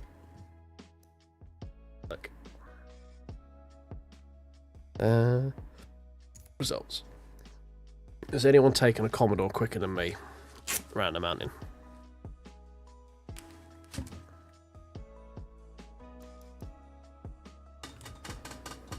Oh, gloves, come back, I need you.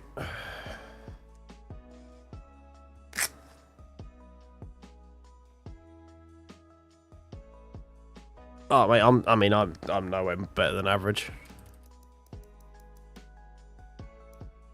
I just make videos in the game. I'm not good at it. Oh yeah, okay. He's taking a 206. Are we in the wrong? Oh god, no! I'd rather bleed from my eyeballs than go race the AI at Bathurst. Jesus Christ.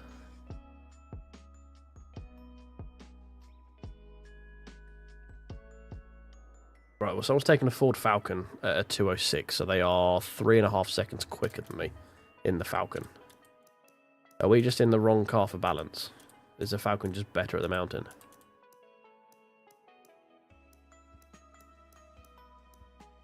Got LMP Nano, also 208 002.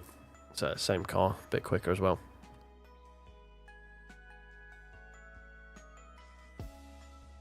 I use Gamer Muscles setups with a little bit of road feel dialed out because I enjoy going around the Nürburgring, and if you have it at his settings with road feel, it will rip the fucker from your hands.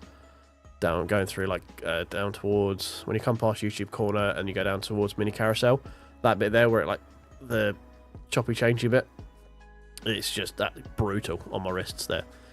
So yeah, I use if you just go find Gamer Muscles, Forza Motorsport, forward feedback settings, I use basically copy and pasted his, and yeah, just wind the road feel back a bit to try and help in terms of like severe undulations and stuff. Works pretty well for me.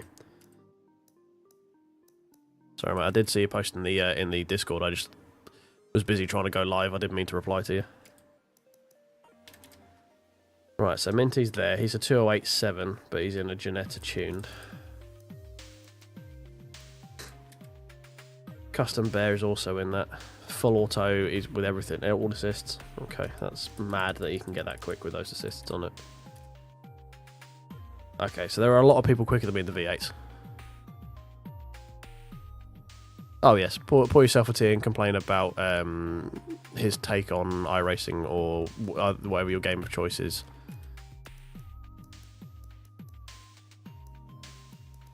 Right, do we just?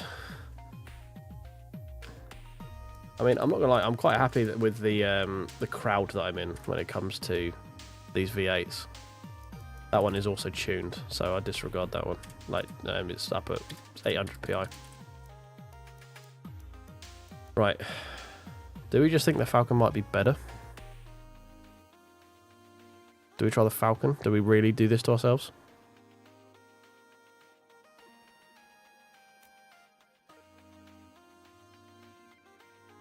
There's Bear's best time, T13.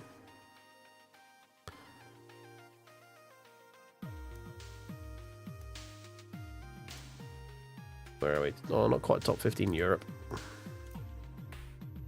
I can notice. Hardcore must just be without everything in it, right? Yeah.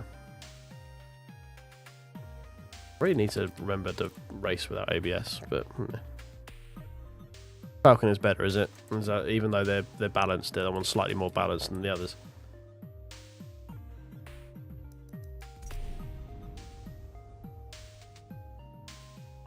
What about, is anyone, do we try the Ultimate, or is that one just poo-poo?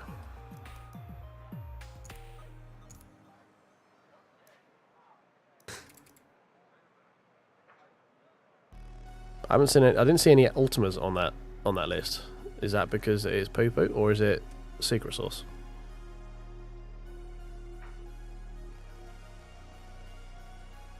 And should we try doing a GT3 on there as well? See what we can get with that. Okay.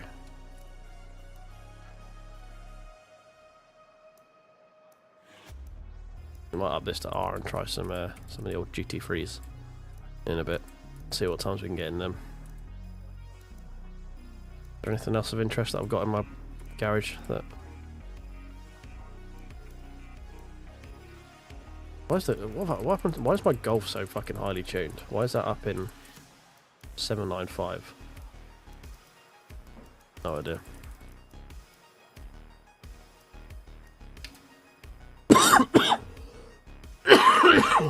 I know that how the Peugeot's going to suck. It's just too fucking slow in a straight line. I really need to finish painting that fucking Focus. It annoys me every time I look at it.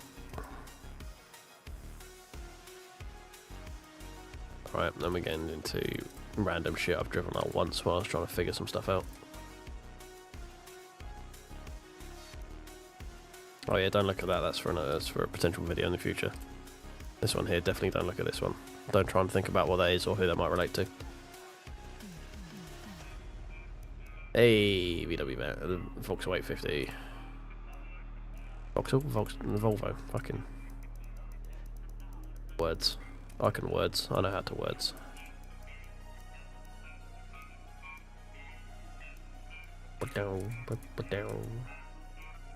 Right. Let's see if the Falcon is just better, shall we? We know roughly some tuning numbers. Oh, those tyre pressures are a lot higher than what I was running. Should we try a bit more tyre pressure?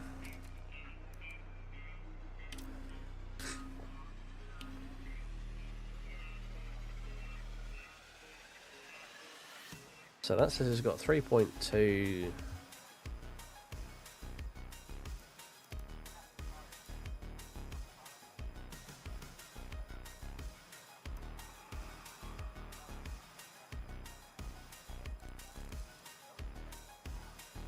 Let's see if we do that. Very, very long gear.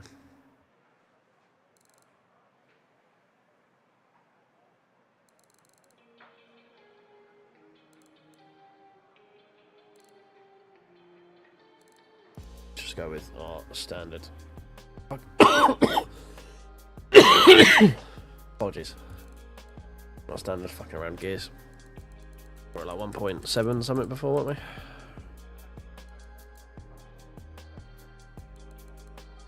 There's one more.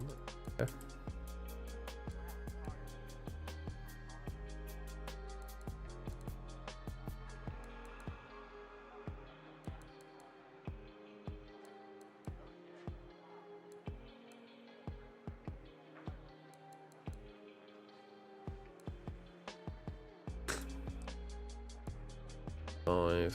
Okay, so that obviously is where a gear change happens.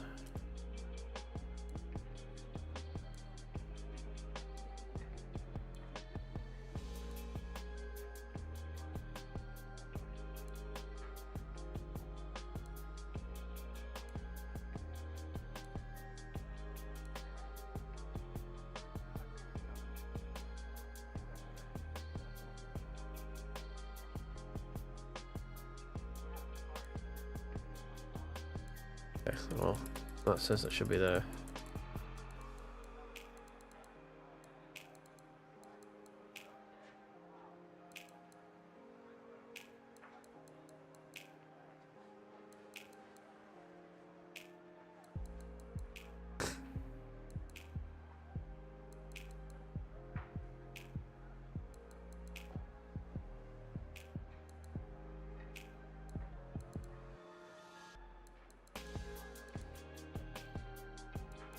Not that.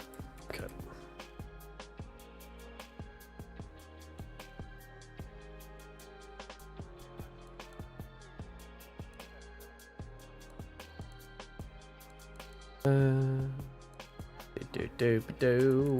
Talk amongst yourselves while I try and figure out some gearing ratios. This is not very exciting content.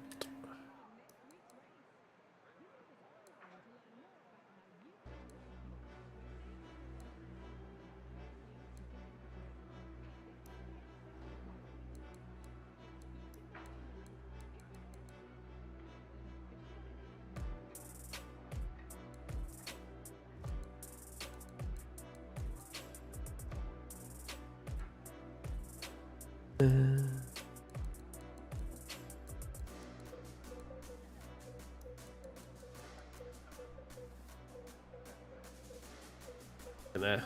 Is that maybe what we're looking at? Looks like a really long first gear.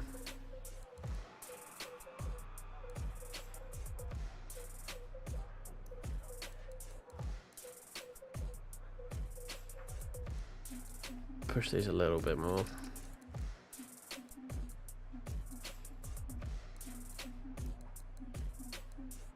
I think maybe something like that.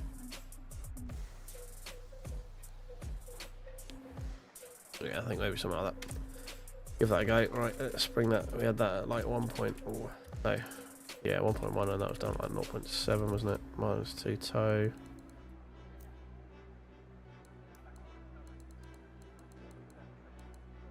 Take a bit of that down. That was about right. We want a bit more of that. Probably soften the rear up a little bit. That like 3.2. That was around there. Like 11 point something.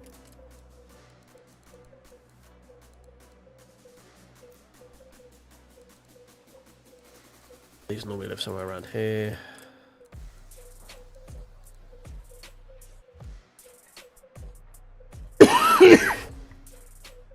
Yeah, man, it's my kingdom for a good in-house tuner that I can go here, make work, please. As I say, I kind of know enough of like what a tune should look like the rough numbers to start with. I just don't have the compunction or the drive to go in and fine tune, which is the like, my brain just can't do it. Just don't find it interesting.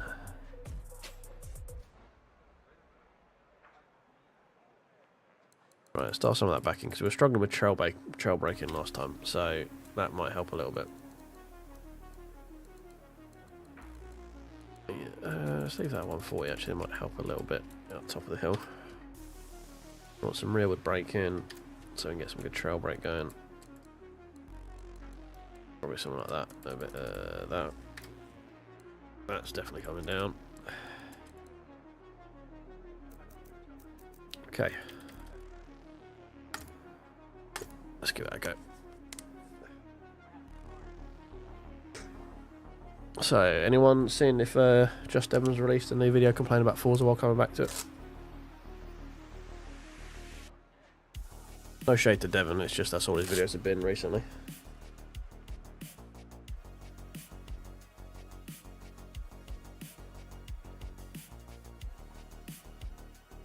I know he said he probably wasn't going to get back until the GB came back, but he might be waiting a long time for that one, I think.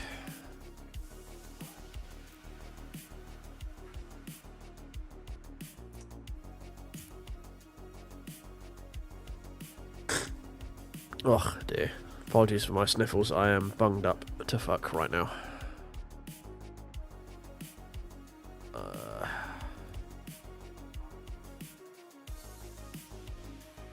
Right, let's give this one the old college try, shall we?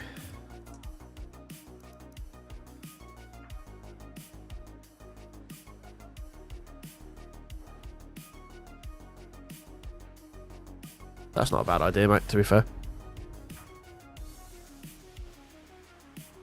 Well, he pops up every now and again. I thought Bathurst might be something that might mean he pop back on again. I like his content and stuff. It's there's only so much sort of. I mean, it's well-founded negativity, and he's allowed to feel however the hell he wants about the game. It just gets a bit boring hearing someone complain about the game all the time. That's all. But you know. If you're not happy, you're not happy, are you? Okay, Falcon wins in the sound contest straight away.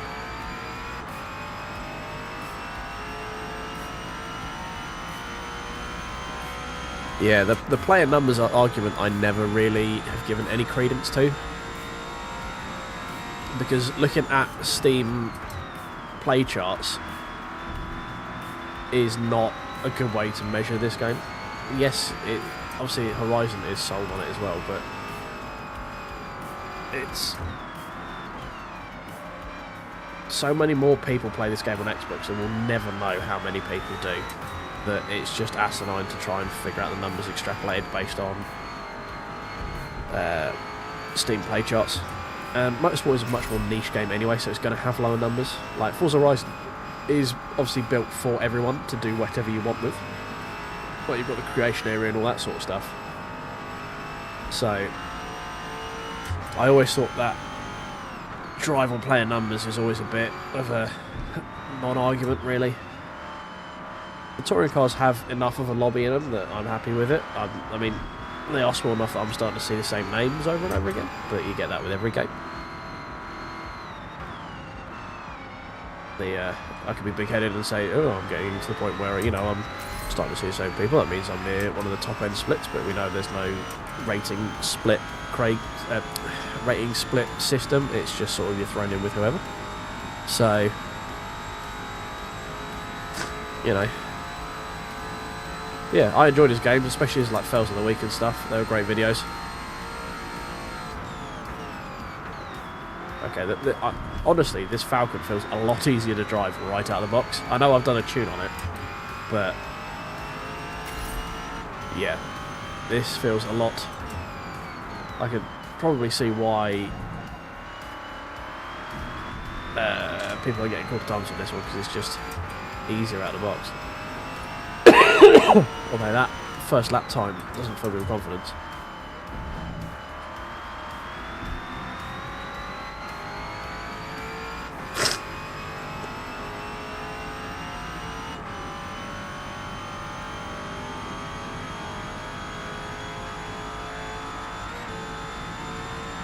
No, so there's no way of sort of playing numbers. People who extrapolate from Steam game charts is only people who play on Steam.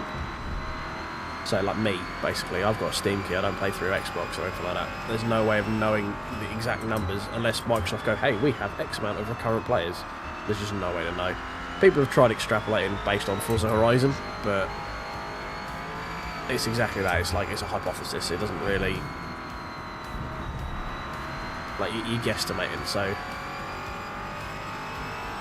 It is what it is, really. And then I don't really care about player numbers. Like, as long as I can get races regularly enough that are of good enough quality, or even if bad enough quality, because I make videos on it, so, you know, bad quality races are just a different type of video to make. Generally, they do better. And, the, overall numbers doesn't really worry me too much. But, you know, I'm not going to sit here and make promises for Forza. Obviously, you see my latest video, this update, this is the best part of the update. And the rest of it is kind of a non-starter, really, with me. I don't care about a lot of it. I don't think they did enough when it comes to Aussie stuff. Like, I understand that Minty left a comment saying that iRacing have got exclusive digital rights to this current gen of V8 supercars. But where's some of the older stuff? Where's Godzilla? Where's all this other stuff that was rocking around in the 80s and the 90s? Where's some of the big old sort of Commodore stuff, like 90s racing shit? Just not there. So it's like, just kind of feels a little bit half-baked, this update. And as a lot of people have pointed out, there isn't anything new. Like, Panorama is new to motorsport, but not new to the motorsport franchise. So, you know, it's, again, more stuff that we've had in the past that really should have been here already.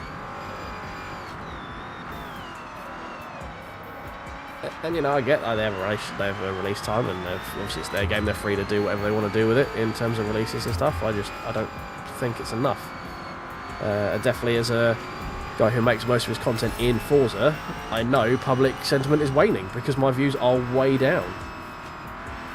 Like, I haven't seen what my update video is doing now, but it's by far and away the best performing video I've done in a while. Other than that, since when I did the NASCAR V8s around the Nürburgring, I haven't had over 1,000 views on my video, and I used to be sort of hitting 1500, 1600 on most videos for a while. But yeah, and I think people are just kind of like, okay, cool, when it comes to Forza now. And, you know, that sucks. Sad to see.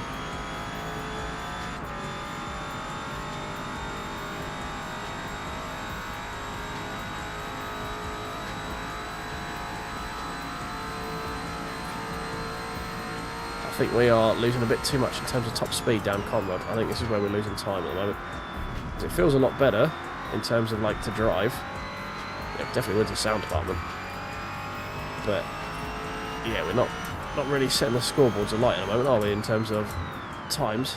Like, forecasted time here is like 2:11 if I don't mess this quarter up, which means we are 2 seconds slower. Yeah, 2:11.9, so we're 2 seconds slower than we got with the Commodore.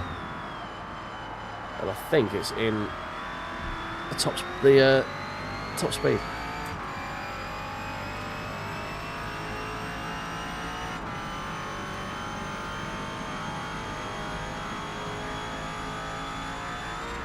And we could be running a bit too much aero, maybe. I think we're running a bit more aero than we did on the Holden, so that could be obviously hampering us a little bit.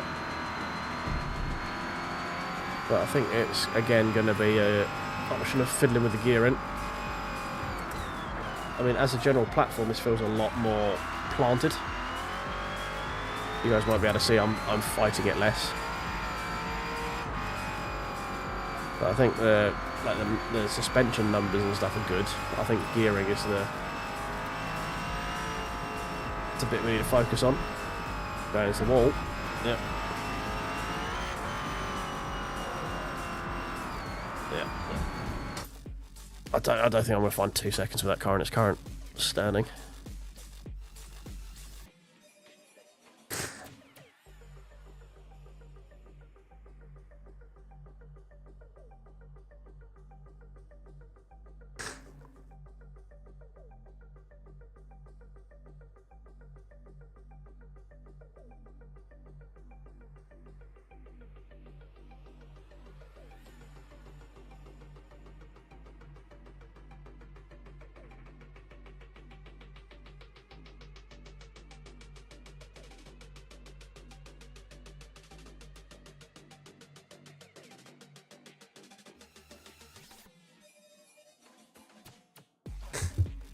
God.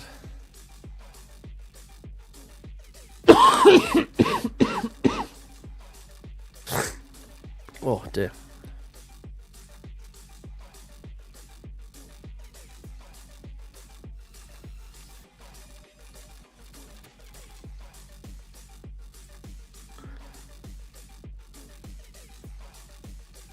Yeah, I mean, again, I'm not too worried about the overall numbers in it, as long as I can get enough of... the game does have a bit of a problem when it comes to a little bit too much to do, in terms of, like, they're a bit unfocused in what the multiplayers of hoppers are, but I also have different tastes to a lot of people, and I know that. So, like, I like driving slow, crusty nuggets, and not a lot of people are down with the slow, crusty nuggets, so, you know... It's hard. Like, I seem to be able to get 11 plus in most touring car races, and obviously that niches down. I'd like endurance to be more populated. Obviously that is very sparse, but then also it is an hour commitment, and I've said since they've brought endurance out, an hour is too long. It needs to be 45 minutes. It's like an hour is for general multiplayer. An hour is too long. Even iRacing in its like multi-class long race thing has 45 minutes as a standard time, and I think that's probably the perfect time for it. It's long enough of a commitment that it feels like a long race, but it's not too much time to sink into something that. If you get wrecked on lap 1 through like the first 10 minutes, you feel like you can still get back and finish well, I guess.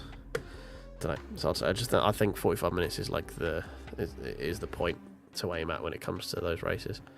Some of the multi-class pairings are a bit eclectic, shall we say? Not eclectic. That's completely the wrong word. They're a bit unique. They could do with mixing up some of the spec lobbies, because they're feeling a little bit tired now. The rotation of the same stuff. We've got loads of cars in here. Why haven't we got? You know, there's those GT cars that came out in like Trans Ams in the early updates. Why haven't they got a spec series so you can run that, like, you know, the Mustang Trans Ams and stuff like that, and the Corvette and the Dodge Challenger thing? They're not including anything anymore. Why haven't they got a series? You know, you put these cars into the game as rewards for people. And granted, some of them were paid DLC for car pass people. I think most of them were, in fact, because that's why I have them. But, you know, they're in the game. You should be able to use them somewhere. Can't use them in GT anymore. So they're just kind of there. Kind of sucks.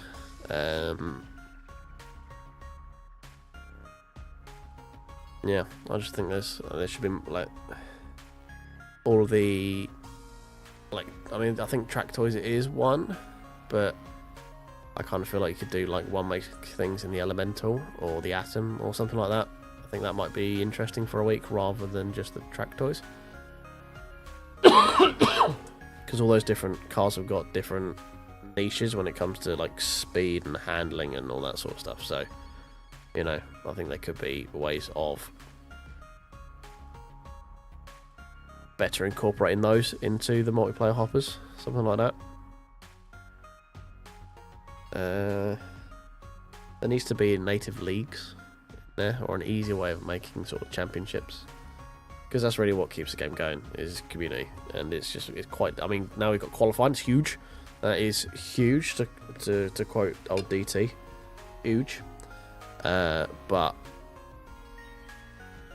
again, that was a bit, why wasn't it here from launch, kind of thing. You know, but I mean, it's improving. The game's improving. I just think they might have burnt a lot of good grace too early. I think what is quickly turning into a very good game is going very underutilized because people have been burnt. Like, that Forza game, yeah, no, this crap. It breaks all the time. They got nothing. There's nothing you can do in it. Blah blah blah blah blah. And you know, hopefully, people will give it another try because it's on Game Pass. You never know.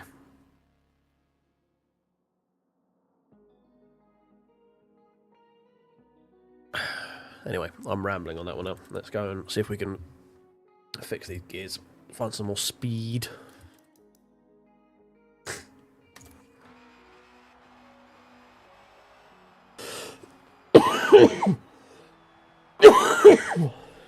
Oh, God. Yeah, they need a... Yeah, I agreed. Like, the latest big update was the NASCAR one, and that did get a lot of people sort of frothing at the mouth kind of thing.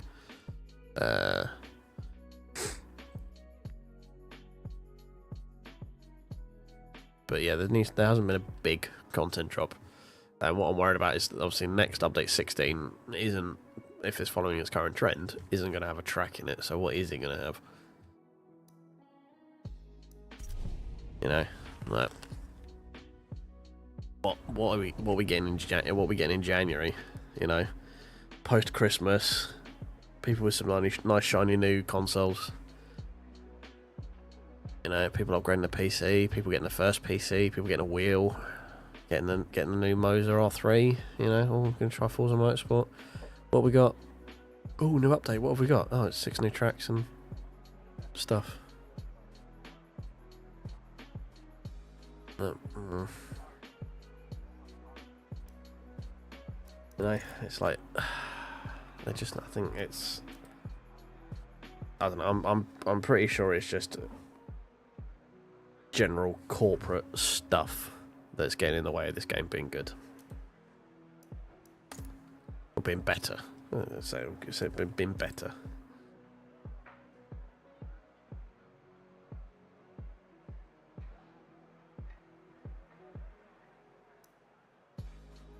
Right, what are we going to do for? I think we need to. Make these a bit longer, don't you?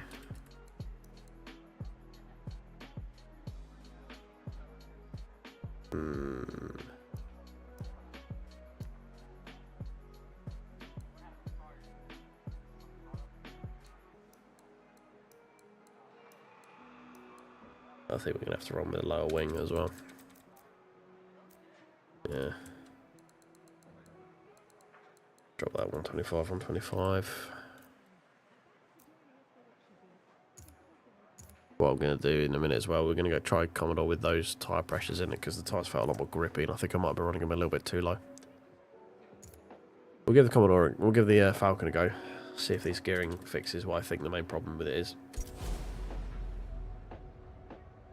Don't know if it will or not, but we'll give it a go.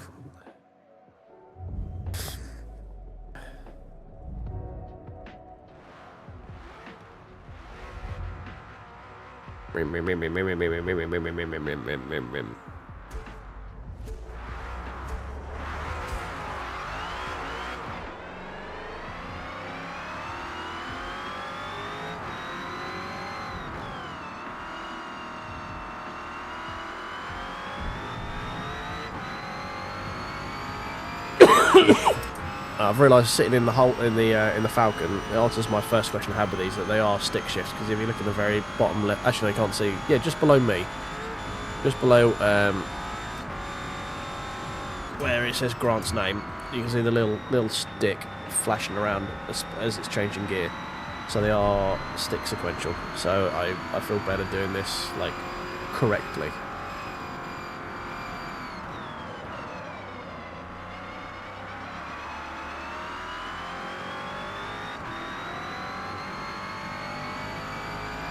Yeah, that was my first question. Like, I couldn't remember if these ones were stick sequential or if they were flappy paddle sequentials, and I'm happy I'm using stick for this one.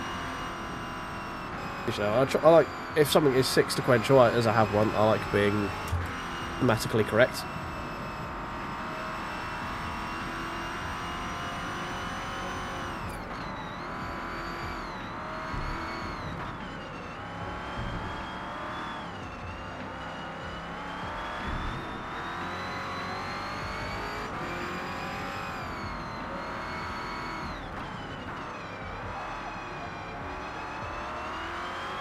Oh, I cut that as close as I dared to the wall then, Jesus.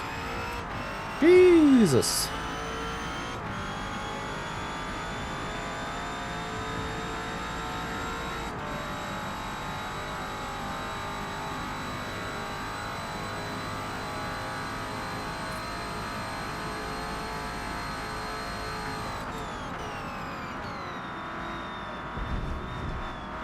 Oh, cut that one a bit aggressively.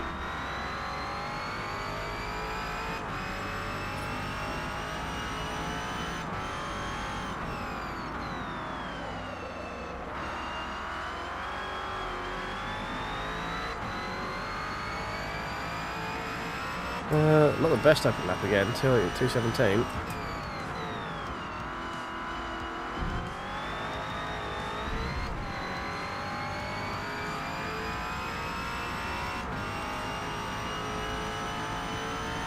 Still think the Commodore's going to be quicker. I mean, this one feels easier to drive, which probably means it's like slower. It's generally what like the trade-off is. Like, is it more of a handful? Yeah, well, it's probably a bit quicker then.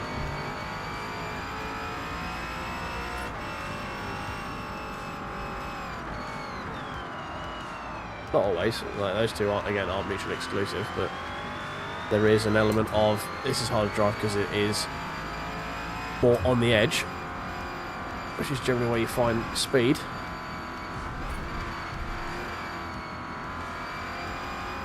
And also glory. Yes, I know I hit the wall, we're just going to ignore that.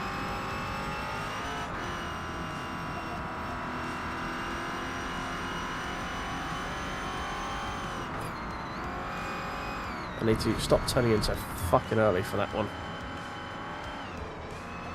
There's probably a lot of time to be made up there.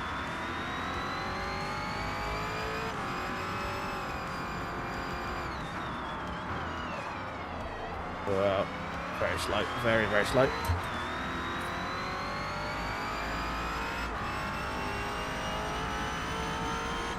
How are we looking at the end of Commodore now? Because we're doing like 170 plus by the end of this in the Commodore.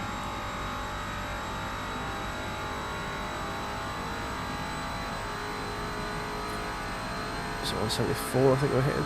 Okay, we're about right on speed now.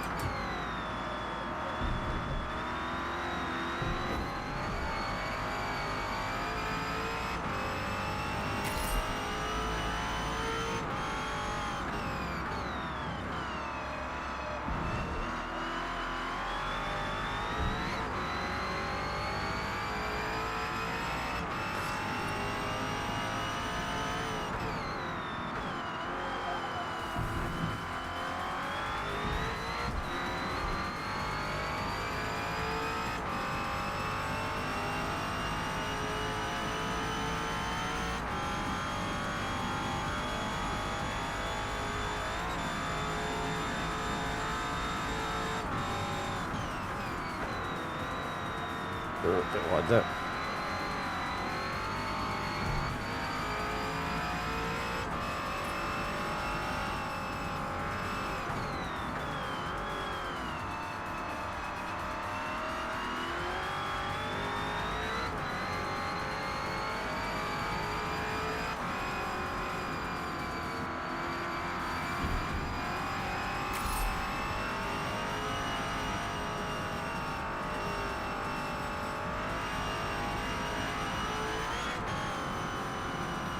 No.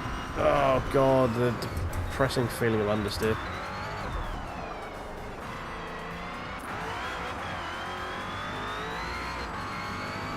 Oh, he's much quicker. I don't know why we don't do that normally.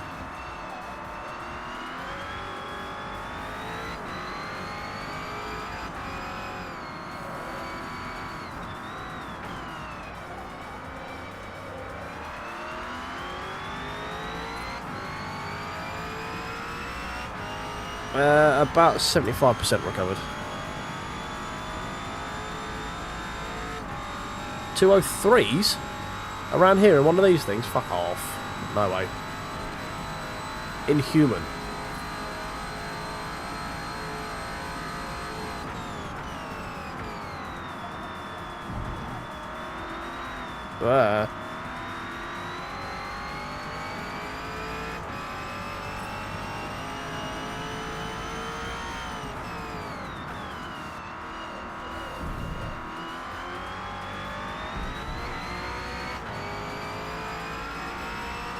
Cheers, Mars. Yeah, I didn't expect to be back as quickly as I was, but, you know, update came out. Pretty good track, so get out and do some lap times on it. We are what we normally are, a little bit above average when it comes to pace. I don't think this Falcon tune that we've got, I can't quite get it to be as quick as the Commodore that we were running in first.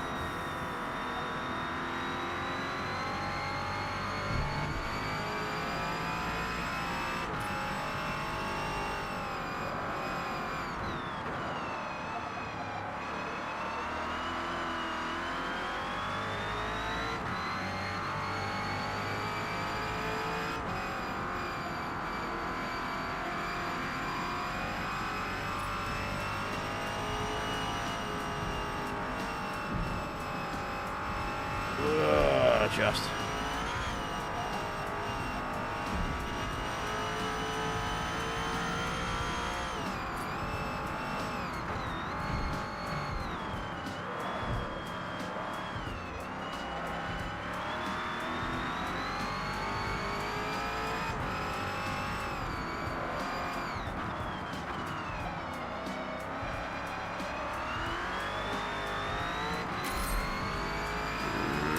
.7 off that. What's that? Low 211s. Okay, it was 210s. That's 210s. We're close. There were definitely some areas I could have cleaned up in it, so we're not a million miles away. The end of this one as well wasn't particularly quick last time, so who knows? We might have a bit more time in it.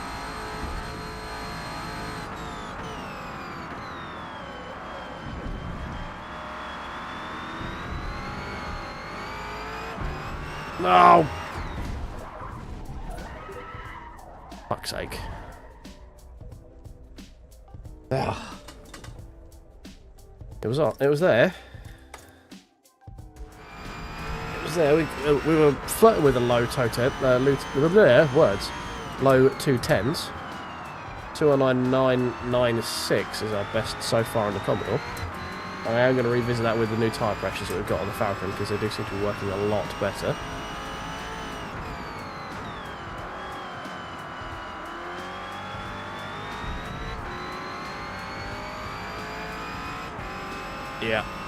Yeah, it's been a long few hours doing laps on this bloody track, let's put it that way.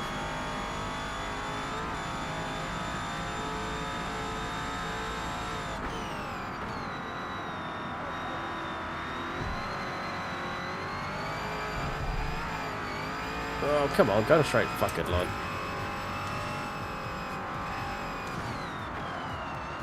No.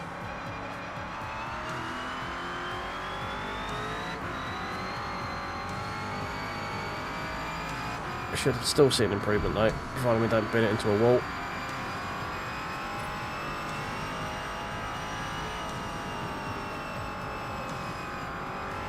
Oh, just. Nope, there's that wall.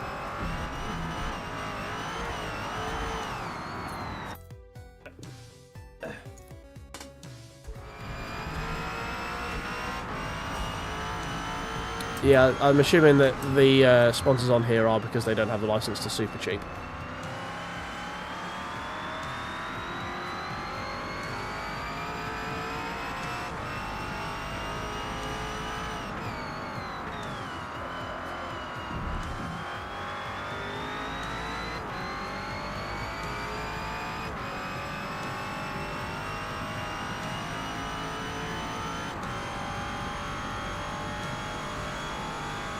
Am I short shifting this a bit too much? There's a chance I'm short shifting a bit too much.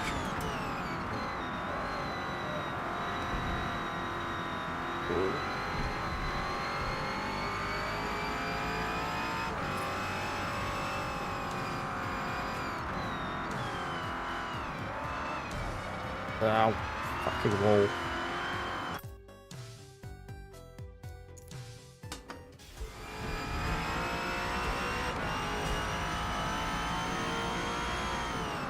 Yeah, I think I'm short shifting a bit too much.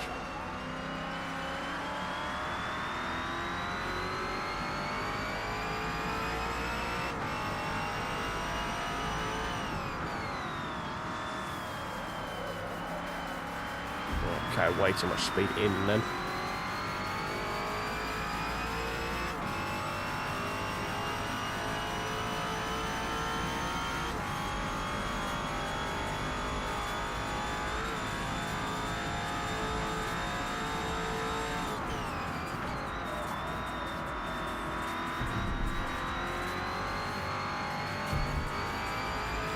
Yeah.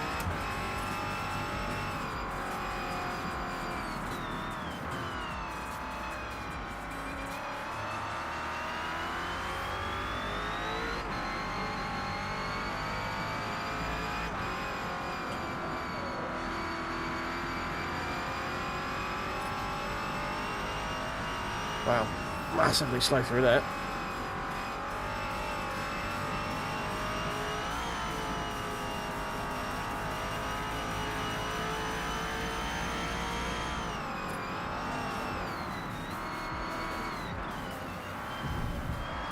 That was a bit touch and cloth through there. Fucking wall. Right,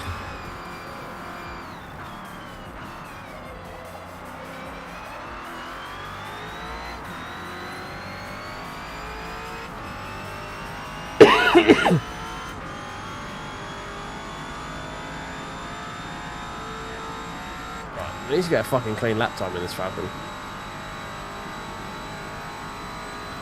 Because I've been saying this, it feels a lot better to drive a lot. Yeah, I've not put a clean fucking lap in yet.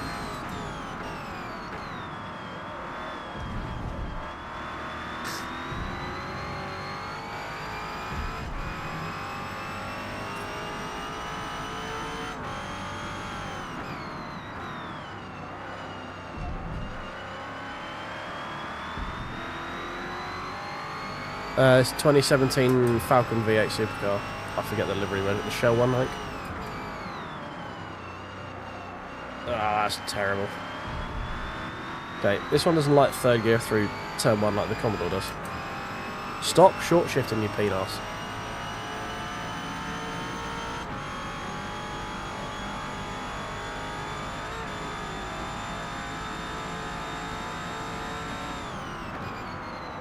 Oh, I totally missed my braking point. No, I'm just going to skip this one.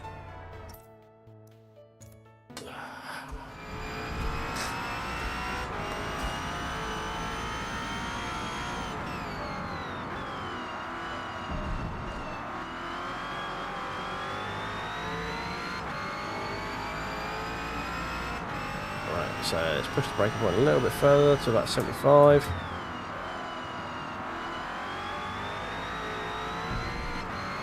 There we go, that felt better.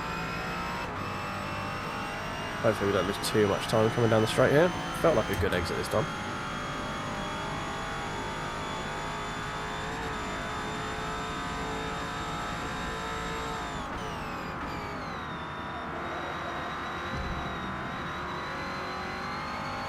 That felt good. Half a tenth. Lovely. Right, commitment. But not too much. A little bit of understeer through there.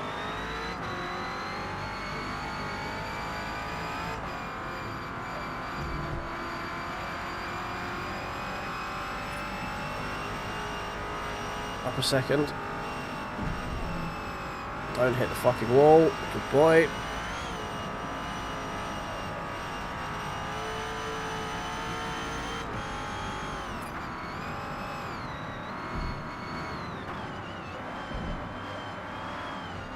I'm not saying anything.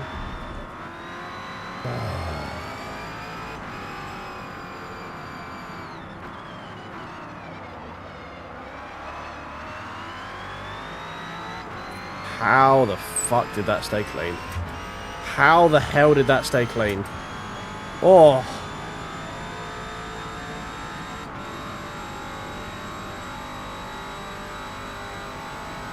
Right.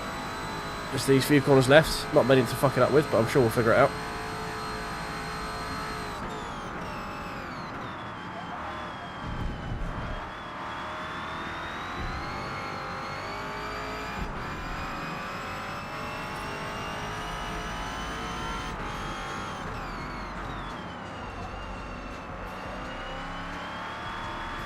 That felt good. That felt good. I don't think it's going to beat a 209, but 2:10.4. Okay, we can work with that.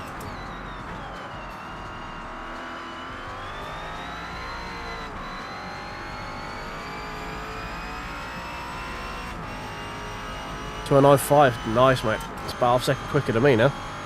Told you get there.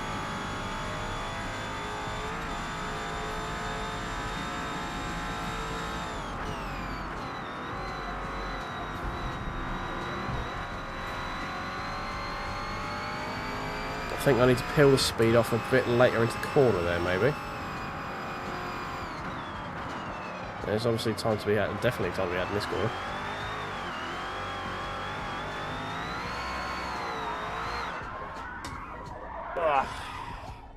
Oh, we did a full 360, we didn't even touch the wall, look at that. Yeah, 209.576, man, that's quick. That's quick.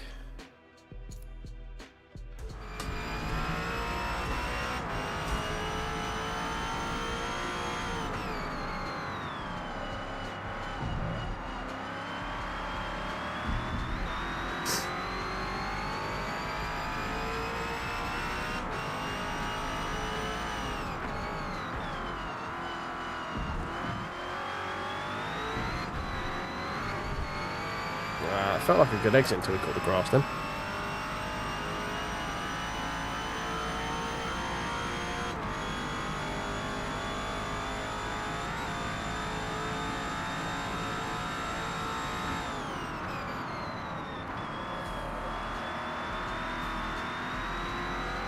Yeah, slow.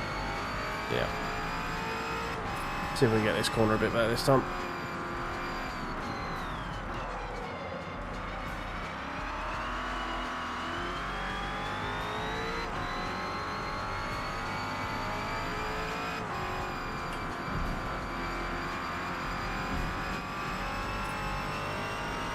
No, not really. Whoa, no. Almost a massive incident though. Massively offline. Yeah.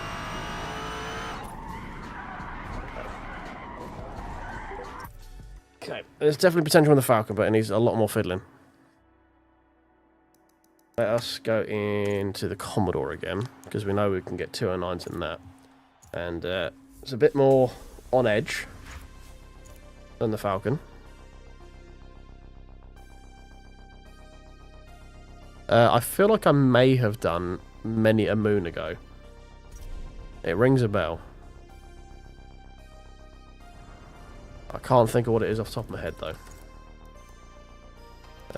Right. Let us switch to that one. I'm just going to up the tyre pressures a little bit, because they felt a lot better like that in the Falcon. I just want to know if that is the tyre pressures that are doing that or not.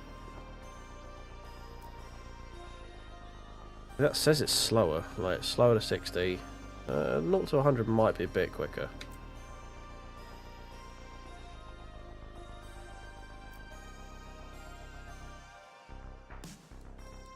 Just no, I shouldn't really be fiddling with stuff. It was working all right.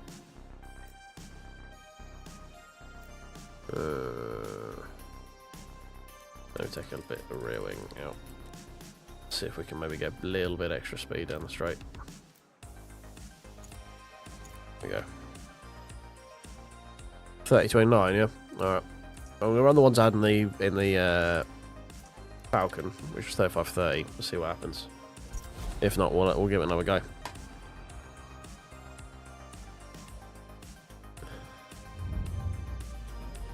Yeah, I generally run like a half or a full PSI lower for the rears, because obviously it's going to be heating up more because you've got the traction out of the corners and stuff like that. So don't really need to run anything massively different like than 1 PSI on it, but definitely want to be running a little bit lower on the rears. Yeah, it just doesn't sound anywhere near as good as the Falcon, does it? Falcon's got a lot more personality, a lot more sort of rumble to it, a lot more dirtier.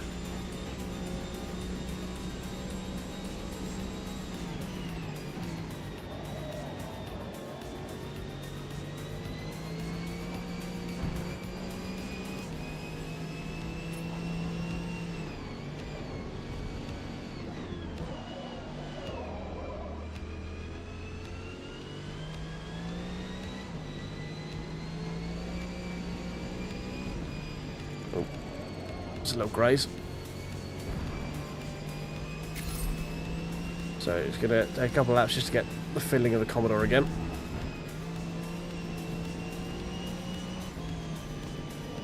Oh. It's not the line. That's the wall.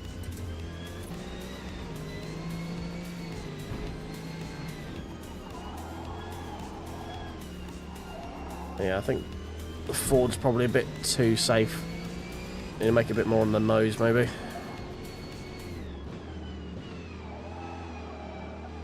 I don't know, I just felt I was losing out in terms of just speed. This one, it just felt slower, like down the straights. Well, again, gearing probably.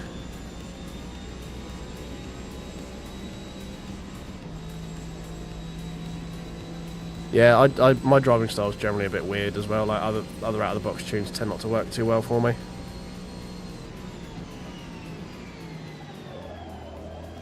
Like tunes that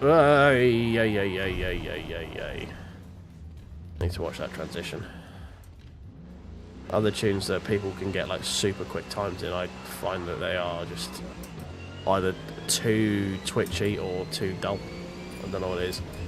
Probably just I can't drive properly. It's the main logical reason for that, I guess. But yeah, I just find that I say my driving style, my driving ability. Wait, I just realised, why the fuck am I on mediums? I thought Rivals was meant to put you on softs. We were running softs before, weren't we? Oh yeah, isn't there? There's a whole thing with like roll center. If you just put it in max, it kind of like breaks the game a little bit and just makes things a bit more responsive.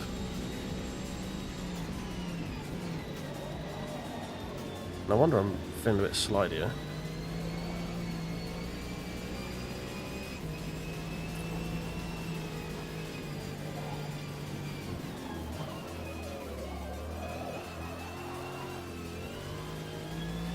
Why has Rivals decided to put me on mediums?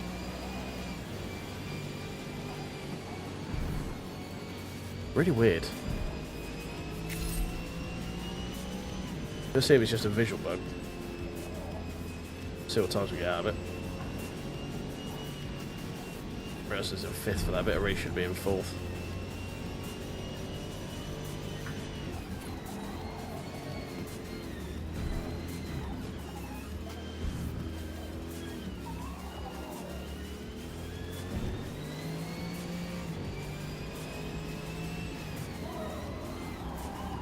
Oh, having a big moment. Bonk. Alright, now we've got the fun thing of trying to turn around in the cutting. Or in the arm kill area, I guess the cutting's technically a specific part of the track.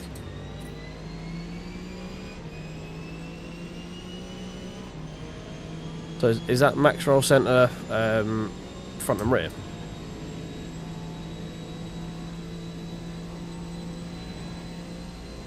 Or however is the two like options for roll centre.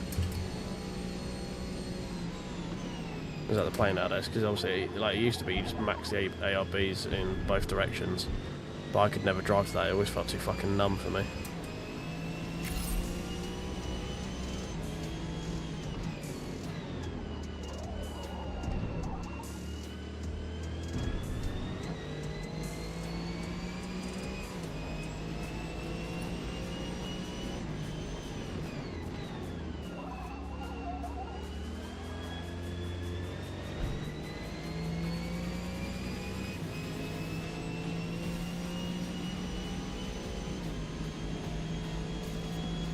Yeah, man. To that 206, I saw that. It's mad. And then I saw it was ESV, and I'm like, okay, makes sense. Yeah, that checks out.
Slow out of that corner.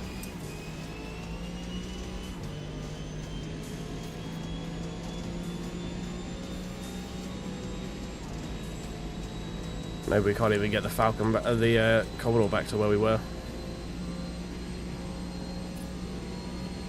Yeah, look, we're doing like 7-8 mile an hour more down that straight, and I don't quite know why or how.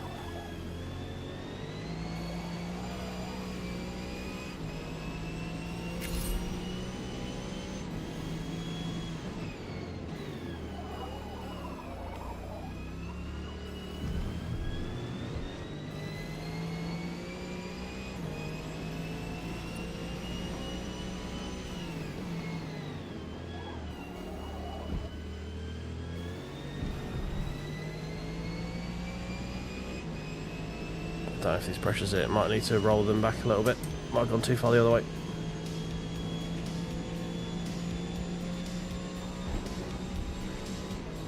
Get off the grass.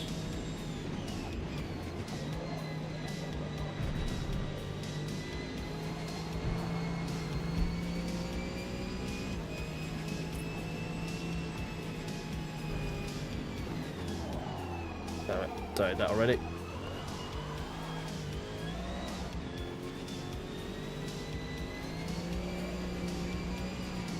Well, it could also just be those tyres are actually mediums rather than softs. Would explain a bit. Let's reload the lobby. Oh shit! Oh, I didn't even realise you were in here, Attic. Oh fuck. Apologies. Yeah, all ESV guys are just mentally quick. I mean, 206 is just madness though. It's super, super quick. Next rival. Oh.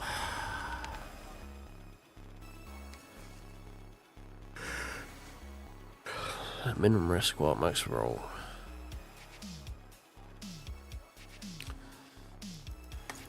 Let's have a look. Let's save this tune because it's working.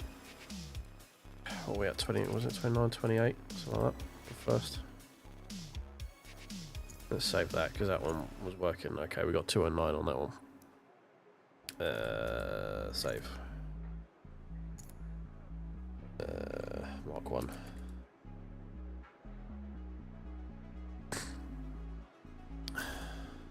Yeah, see, I can't do the full ARBs. I can't. It's just too numb for me to do that. I know it's probably quicker, but I can't drive around it. Do 30-29.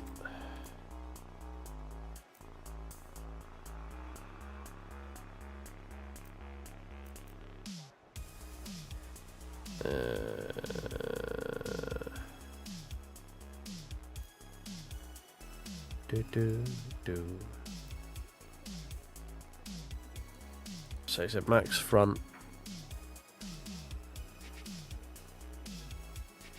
Max roll percent front and rear. Okay.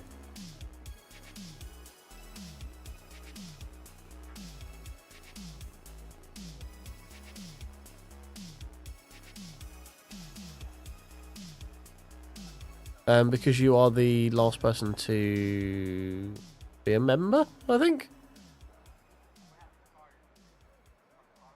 I think it's set up to show most recent member. That and the fact I like having you on screen. It makes me feel warm and cozy inside.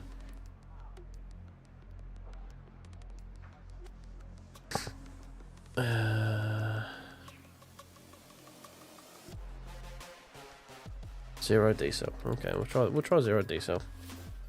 I don't normally like that with rear-wheel drives, but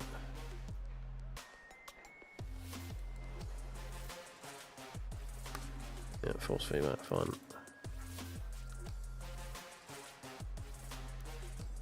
We've got absolutely nothing on the rears. I'll take it all out, see what happens. It doesn't strike me as a track that needs too much error other than the last corner. That's the only one that worries me. Right, we've had a fiddle with a little bit.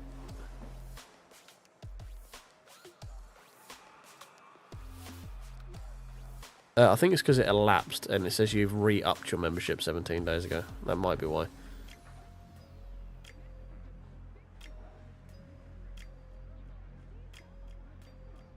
It might. I think I figured out why it wouldn't let you gift previously. Is because I only had one membership tier, which was over $5 or £5, and gifting only allows you to do it only gift memberships up to $5. It won't let you gift any higher. I think I figured that one out.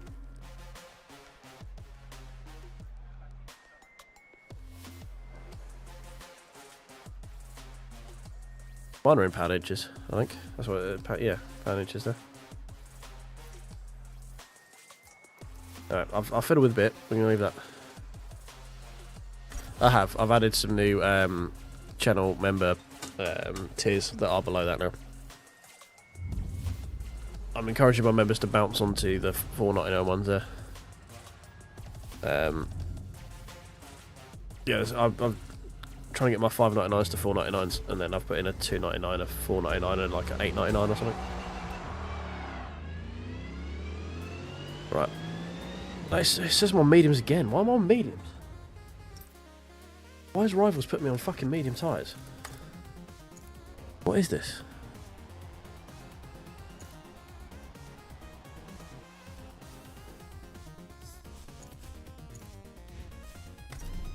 What is this bullshit?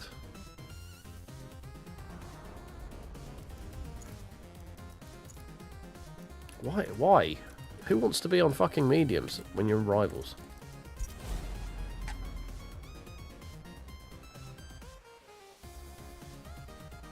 Yes, I know I'm hot lapping, but I would like to be on less grippy tyres than possible, please. I'm hot lapping with 0 grip and 0 fuel, like, factored into anything. But I would like the less grippy tyres, please, so I can try and not quite go as fast as I could.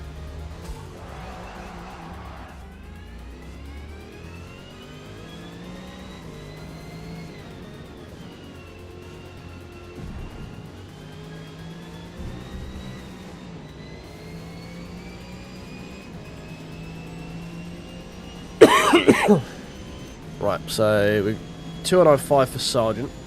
See if we can get anywhere close to that now. We've had a fiddle with the tyre pressures. Taking out some rear wing. Ooh, it's feeling a lot less responsive with that roll. I'm assuming that's that roll height. Don't know if I like that. Again, I tune to what I like, not to what's quick, generally. Because I don't tune for hot lapping, I tune for racing. And I'd much prefer to have a tune I can use for 50 laps and be relatively consistent in than one that's going to be half a second a lap quicker, potentially on one lap, and then throw into a fucking wall 2 laps. Yeah, 2 laps later. Yeah, I don't know if I like this roll height thing.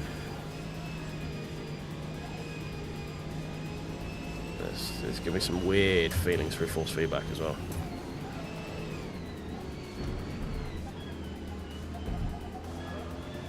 Ooh, she lively. She's so lively. She's so lively.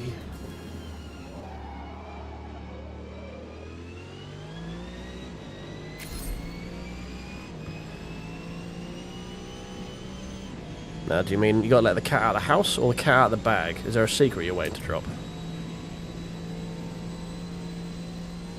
And ironically, I made that joke while he's not here.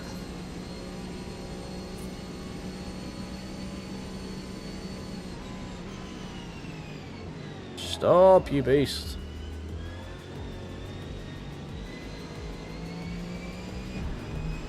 Right, let's see if we can tame this mother.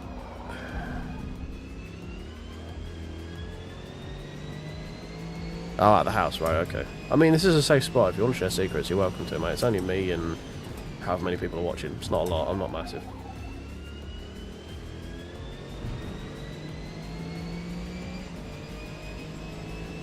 We got one person on Twitch and then some on YouTube. I can't see because I haven't got it open right now. Right, 2:16.8 with a lap that's all over the fucking place. And a standing start. So, there is hope.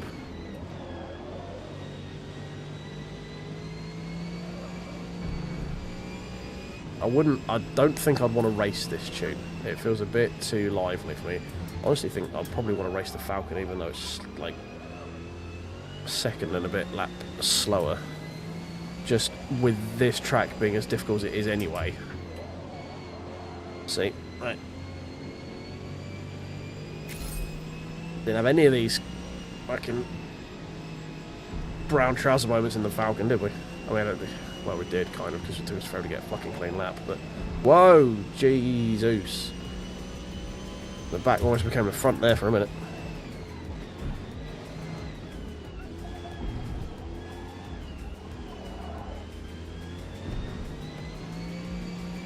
Yeah, it feels like a hot lapping tune, this one. Like, if you can hang on for a lap, it'll give you a quick time, but I would not want to race it.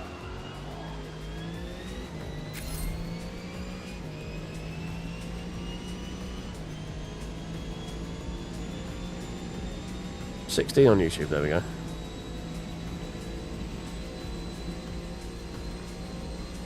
Brown flag moments? A few. We've had a few.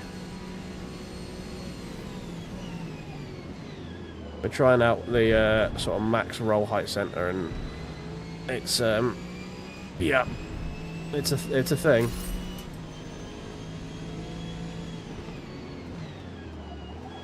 So I can't say it's a tune I would race. But hot lapping seems fine once you get your head around it. 2:10.2, so we're 3/10 off our best already, and we had some very big moments over the top of the hill. So we found 3/10 already. Oh yeah, for racing I would tune a lot of the oversteer out of this. This is a bit too twitchy for me to be comfortable racing it for any number of laps.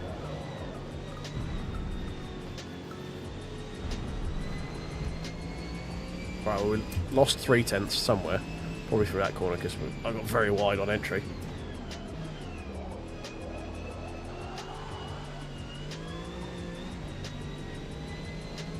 Right, let's see if we can not have such an oversteering moment come through here. And we might find a few of those tenths back. Nope, staying fourth. Staying fourth.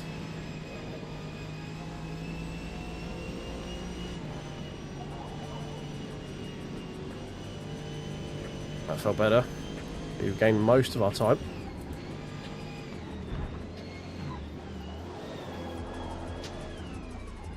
No, okay, we lost a lot of time there.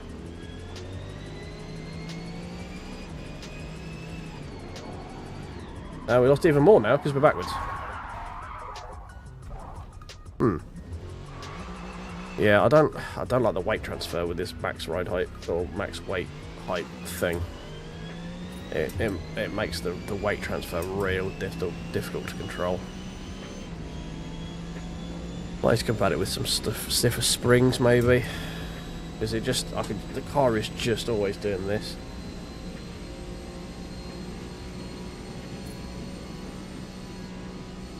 You can clip that if you want. I'm sure it's a funny gif that we made out of that. Weird little bunny dance.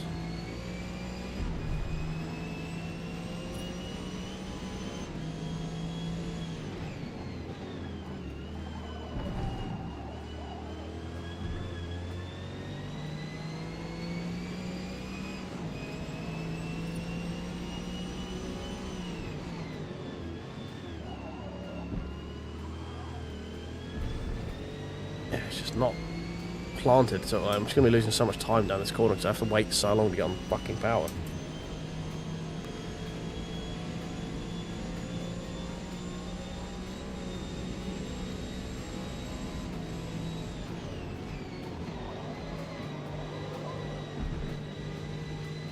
We got through that corner a bit better, and exit not so much.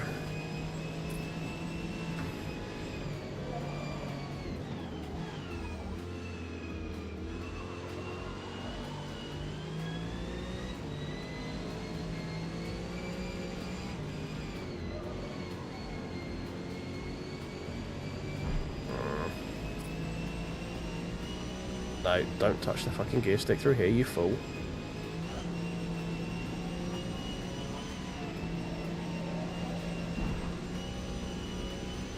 Okay, yeah, we keep that in fourth there. Whoa, whoa, whoa, whoa, whoa, whoa. Fucking whoa. Jesus Christ, this thing's a fucking psychopath.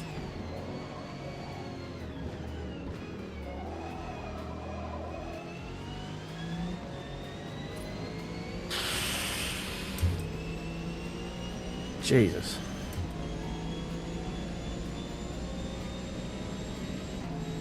It's a good lap up until that point. Yeah, I don't know if... because I'm using sim steering with a wheel... Oh, actually, no, you said you were using a thrustmaster, aren't you? Are you using sim steering, or are you using simple steering, or whatever they call it? Assisted. I don't know whether it's just...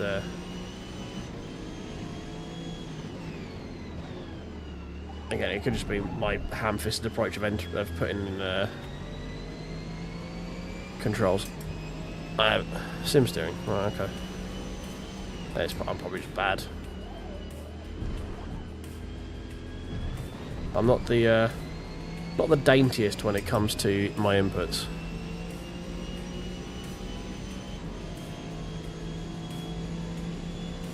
Yeah, there's possibly. It could just be more naturally damped, I guess.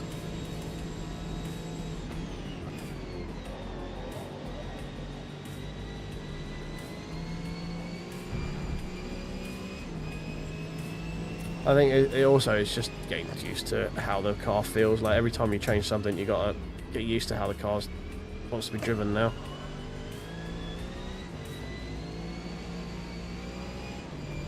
I'm not the best at reacting to oversteer either. I much prefer a more neutral to understeery car than I do oversteery. Nope, staying fourth.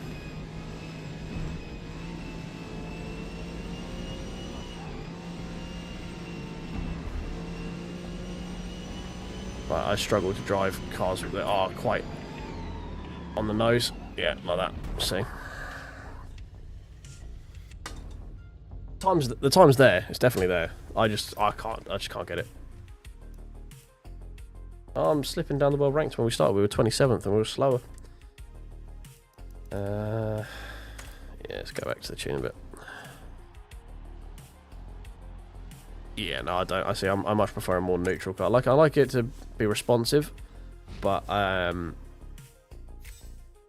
just yeah, I much prefer it to be neutral to understeer. But then again, it's probably probably more the fact that I drive like touring cars more often than not, so that's more what I'm used to. Like an on throttle understeer, and then using the brakes to get a little bit of rotation, and then dampening it out with throttle. Like with some of the touring car stuff, you want to like get the weight on the nose, get the back light to get some of the rotation in, and then counteract it with a bit of throttle to bring the nose back out of the slide that you're in. It's kind of on some cars is how you want to use them. So I think that's probably because I spend more time doing that than I do rear wheel drive shit, where my driving style was more come from. Or again, I could just be bad and I'm chatting complete shit. There's also another option.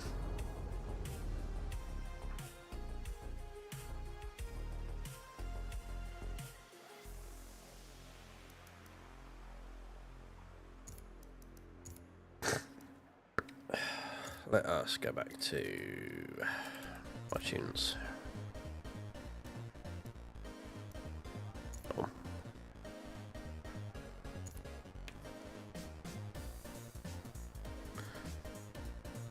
Yeah, massively different.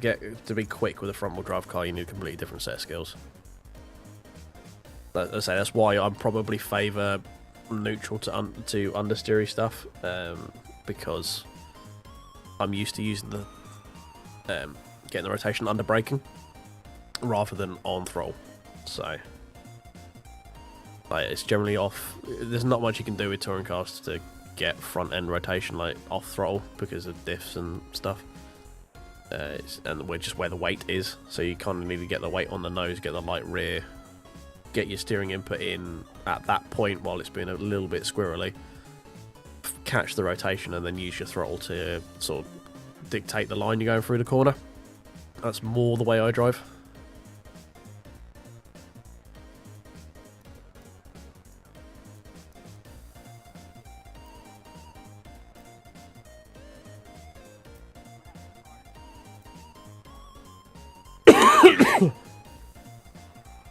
Right, yeah, let's go back. Let's go back to this one. What's the time? Oh, I probably should go to bed soon. Need 2 AM. Yeah, start. Weep, weep, weep. Yeah. Da da da da da. Bum bum bum bum. Ba ba da ba. Ba ba.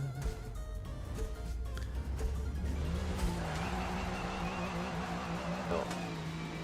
We're just gonna go straight to skip. I'm fed up doing an outlap.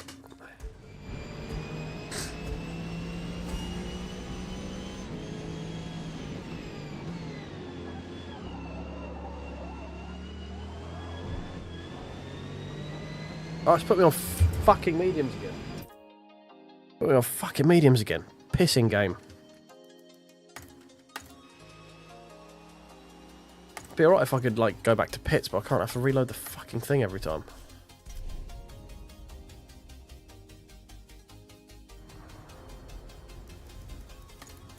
Bastard thing. Softs, thank you. Start.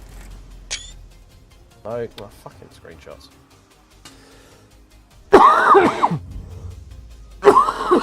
Oh dear. God, fuck me. Right, this is going to be our last little stint, I think, and then we're going to go beddy boys. I kind of got sucked down this whole hot lapping thing, because I was going to actually do some races with people, but I got a bit sucked into hot lapping.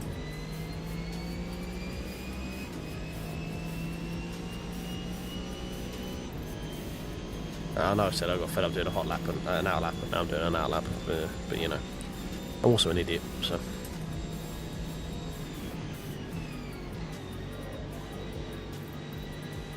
Yeah, this feels far more neutral.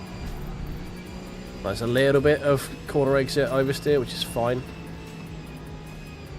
That I can control, but just on the brakes and turning is a lot more neutral.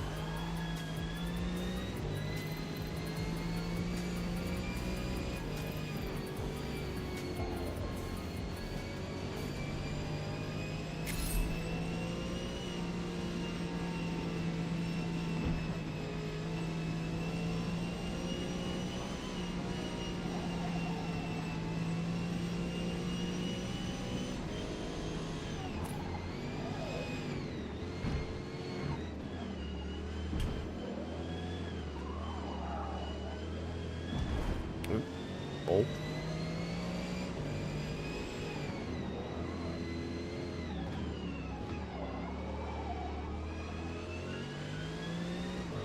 Yeah, I'm immediately much more at home in this tune. Could be because I've got more laps in it, but I mean, I've already done about 50 laps around this place now, just tonight.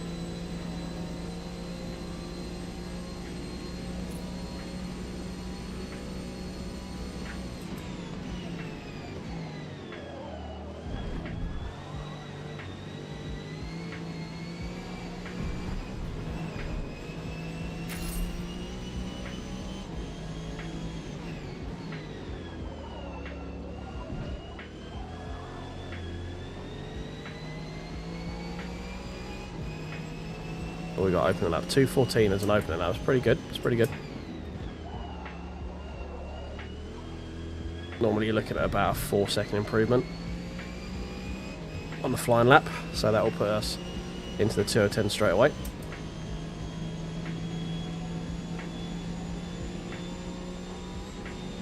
Last one I got from you was you saying that I'm way faster than you at this one. That's all I got.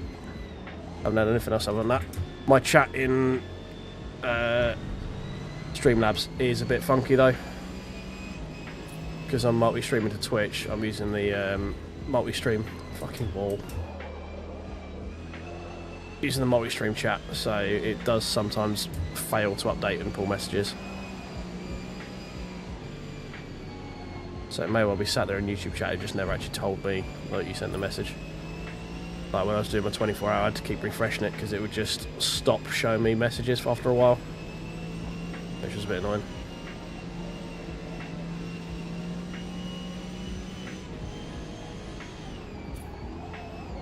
Whoa, we got very, very floaty there.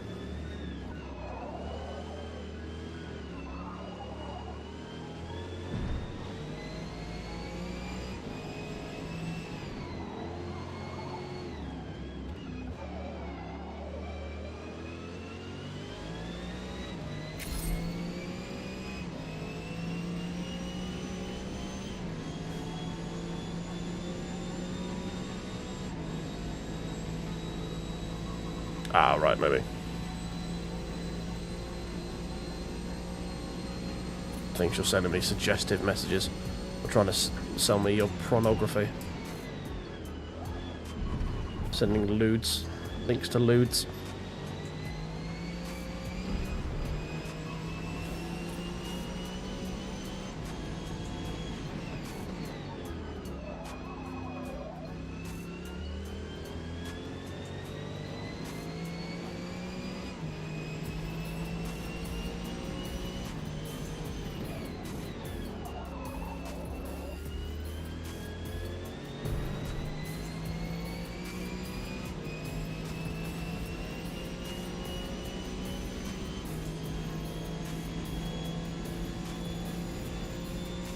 Oh, this isn't GT3, this is the Aussie V8. Haven't done GT3 on it yet.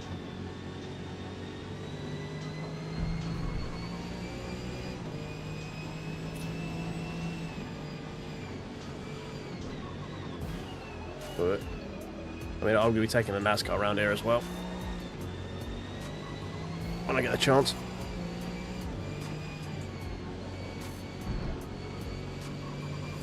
Because, to be honest, I think I'll do quite well. Oh, that was very close. Grip, grip, grip. Thank you.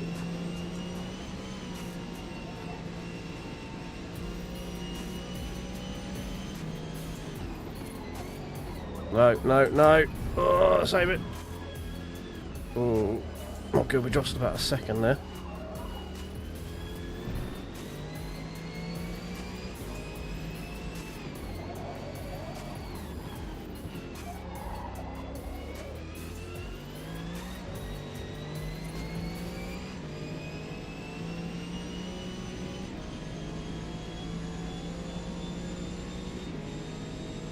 I think GT3 is probably looking at a 205, something like that, maybe.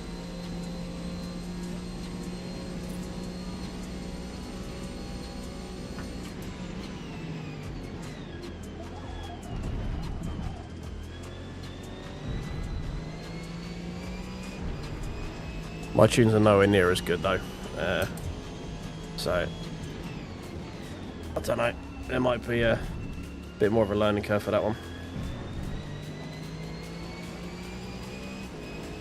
Yeah, still a ways off what we were doing earlier.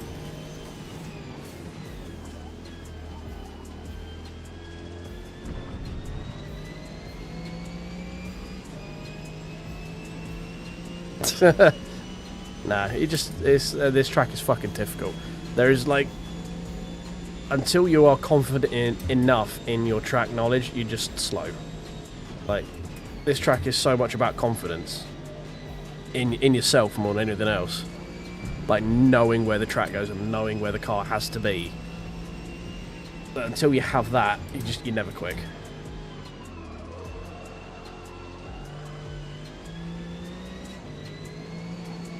It's very similar to the Nürburgring. Like, it's very easy to just every single lap make a slightly different mistake. Don't go to 5th, you fucking idiot. And then you fix that one mistake you've been doing constantly, and then you're making 18 other different fucking mistakes, like here. Yeah. Oh, sorry, Miguel, I didn't even see your message there, mate. Yeah, so I'm racing the Holden Commodore.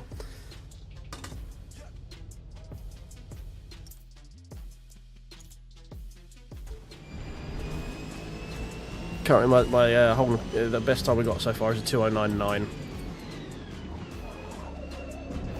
We are a ways off the quick times in this.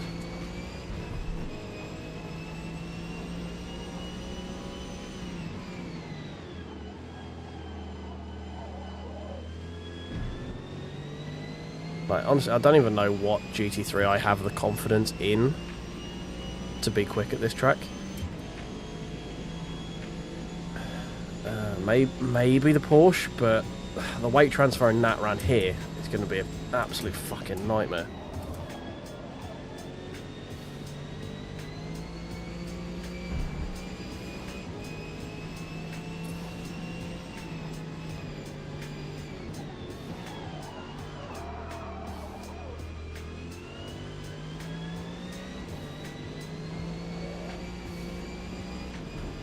Ah. Okay, we're still clean.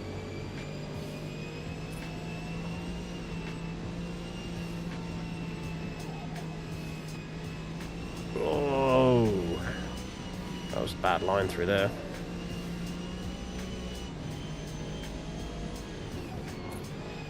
Need to brake. Yeah, there we go. That's better. Need to just brake earlier for that one. Otherwise, the weight transfer too late. Oh, we're going over the crest. It just fucks the balance of the car up.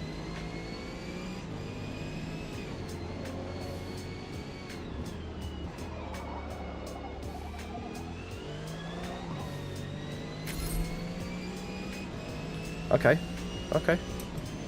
We're in low 210 territory, so if we don't fuck up.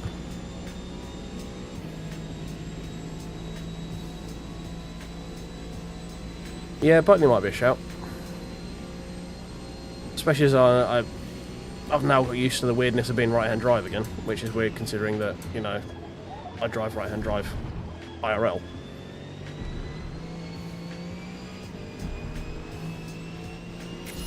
Okay. We might be flashing a 209 here if we don't fuck this corner up. We fucked up a little bit.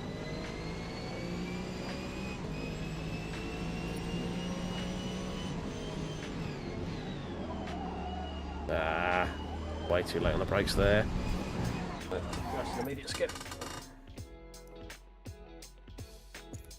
I don't actually think I've really driven the Boatley.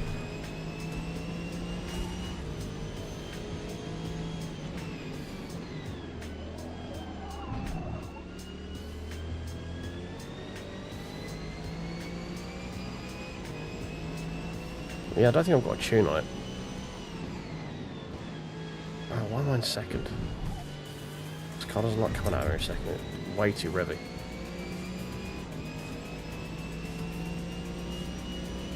Yeah, historically Bentley's been pretty good here. Stuff like ACC back in the day before they had the custom bop, the Bentley always did pretty well.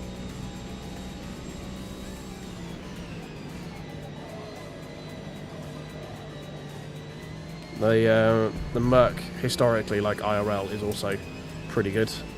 Like normally, I think it won the last 2 or 3. Fuck that up. It's a shame we're up a 10th already.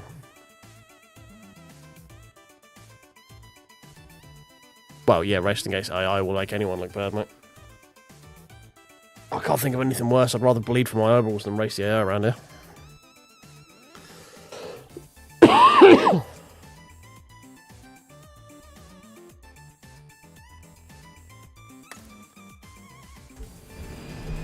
So a lot of this track is just knowing where you have to brake, because there's so many different sort of undulations and dips and shit. Like, you just need to know at what point you just have to brake. Like, you can't brake any later because the weight is just going to be in completely the wrong place for you to actually make the corner.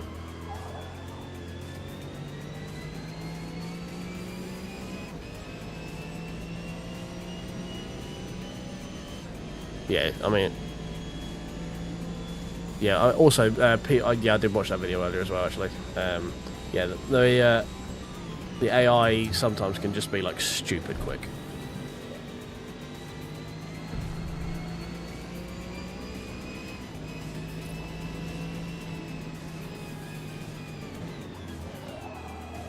Like, a lot of this track as well is you just have to dance on the throttle just to not be going full revs over certain little undulations. So like mostly through here, if you just watch how my input on the accelerator is like bouncing around all over the place, just to try and keep the weight where I want it, especially over that crest there.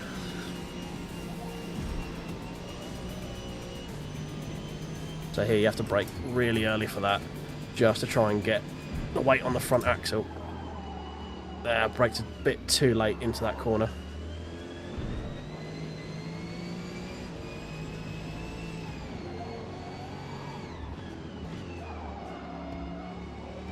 Yeah, a bit too late into that one as well. Just washed wide through the second part of that corner.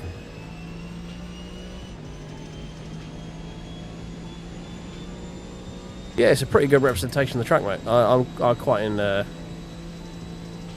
it. I mean, I've put fucking 50 laps down on it at this point in the old Holden, and we've done a few in the Falcon as well. Falcon feels better. Oh fuck, feels better to drive. Like, I've got a much more stable platform, but the trade-off for that is it's just not as quick. At least I haven't found a way of making it as quick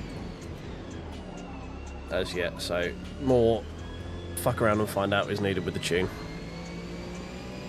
We've done 1:2099 in this Holden, and we cannot get back anywhere near it again.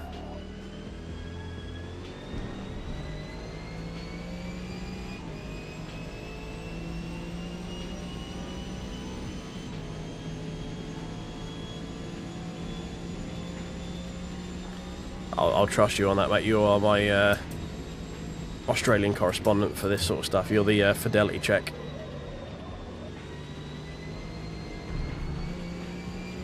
You want stuff checked at the UK stuff, I'm pretty good at that, especially brands, but yeah, my knowledge of Bathurst, other than knowing it's a really fucking cool track, is pretty limited.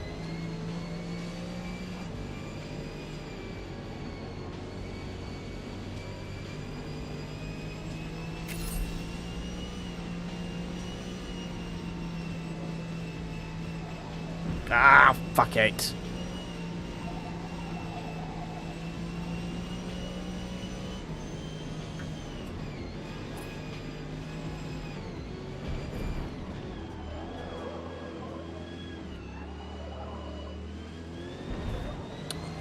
Fuck it, why not? I'll bounce off one wall, why not many?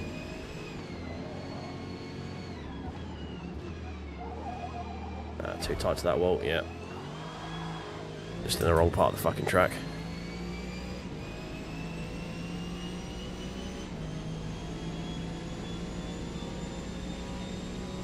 Remove the walls, yeah. I mean, at that point it's not Bathurst, it's just it's just a different track.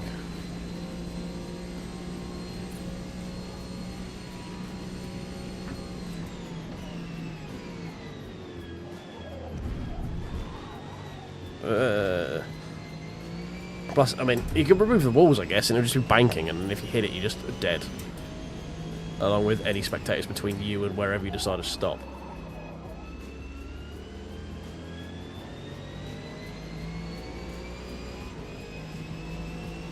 I'll read that when I'm going down the next straight, mate. Try and do it while staying on the track as well as the other challenge.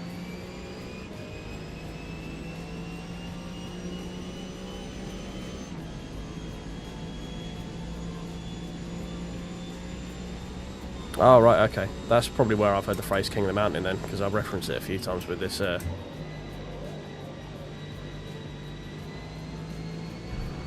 track when it came out.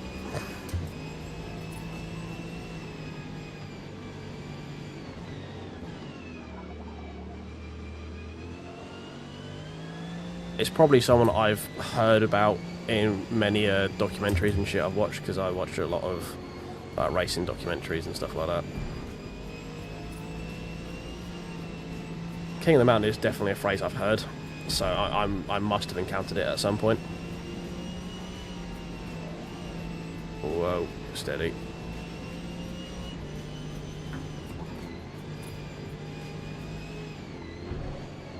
Ah, I just caught the inside of the fucking curb. Oh, God, this track is infuriating.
Miles away from the fucking apex.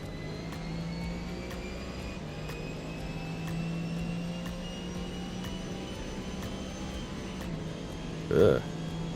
We'll get for reading chat for getting to fucking shift up a gear.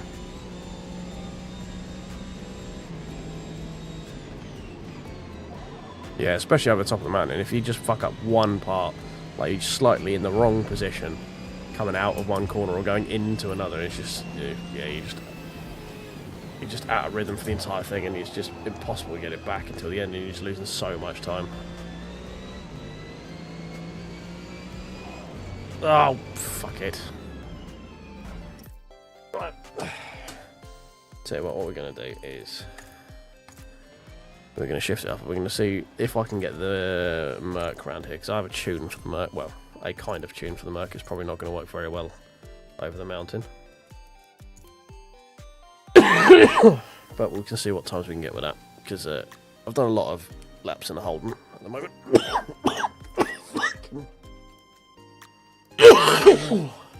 Apologies, guys. Did not mean to blow your ears out with that one. Just fucking cough's just pissing me off at the moment.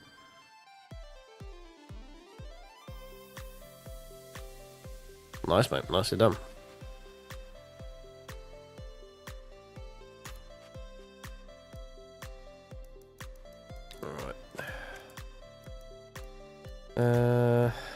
So I don't use the Aston. The McLaren's got a pretty good tune on it.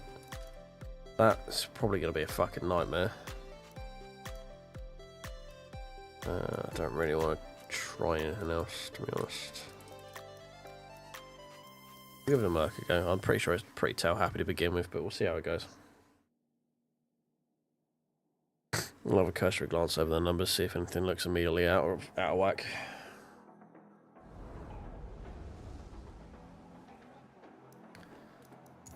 First of all, we're going to make sure we're on fucking softs. Good. Thank you, game.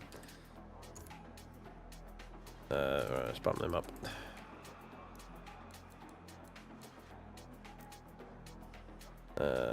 Looks fine. Probably going to want to do that. Take a bit of that out because the undulations are going to fuck with the camber royally on this one. Ooh. That doesn't look right. Definitely going to want more ride height than that.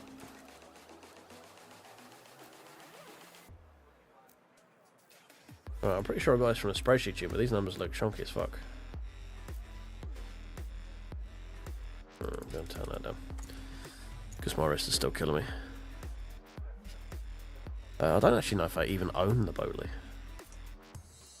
I mean, I'm not a GT guy. I'll dabble, but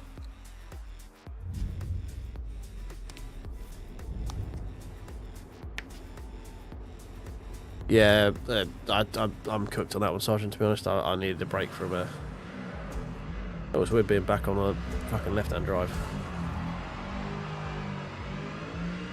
We're gonna mix up, try and do a bit of see what GTs are going to be looking like around here.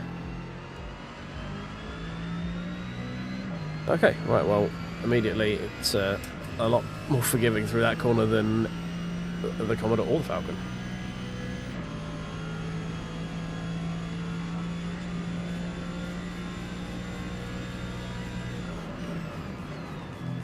Oh, I meant, yeah, I'm not going to get anywhere near 209s. That's what I meant. I could do a few 210s, but yeah, I mean, I wasn't troubling the 209.9. I was still like half a second off.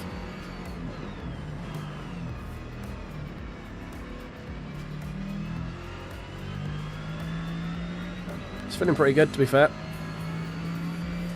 Gearing needs some work, though. Doesn't work for this track. I can feel the gearing's a bit off. It's a bit too long.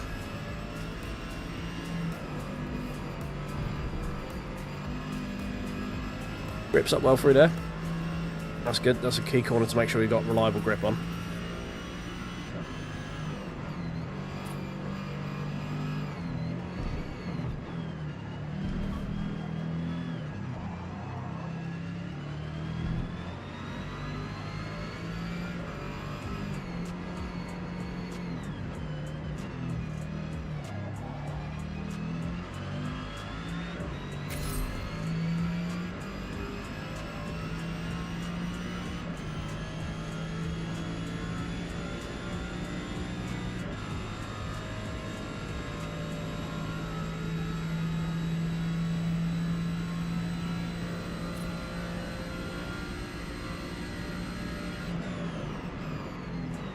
Okay, push the braking point a bit further there. Don't need to take as much across there as I did.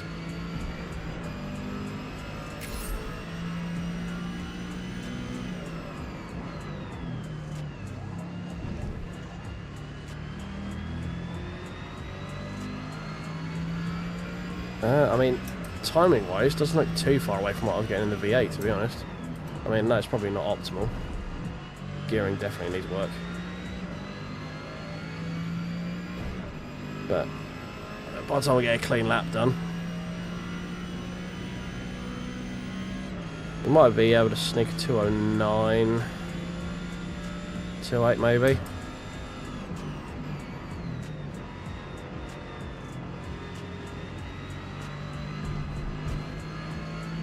Slight little love tap.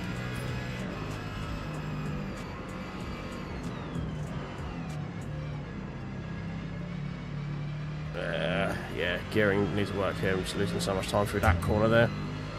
Oh, just doesn't want to get up and go. Definitely don't use first there. How is that still clean?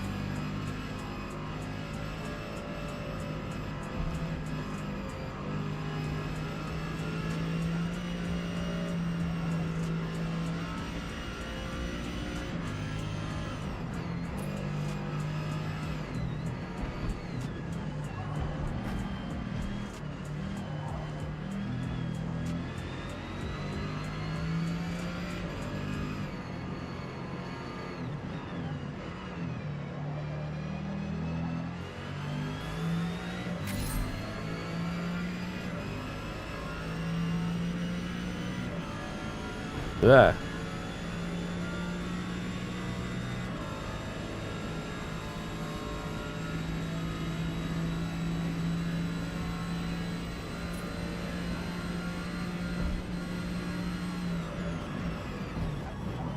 Whoa, whoa, whoa, whoa, whoa, whoa, whoa, whoa, whoa, whoa.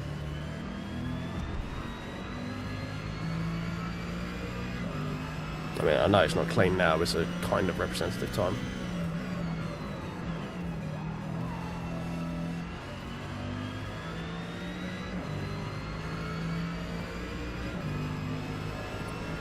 .210.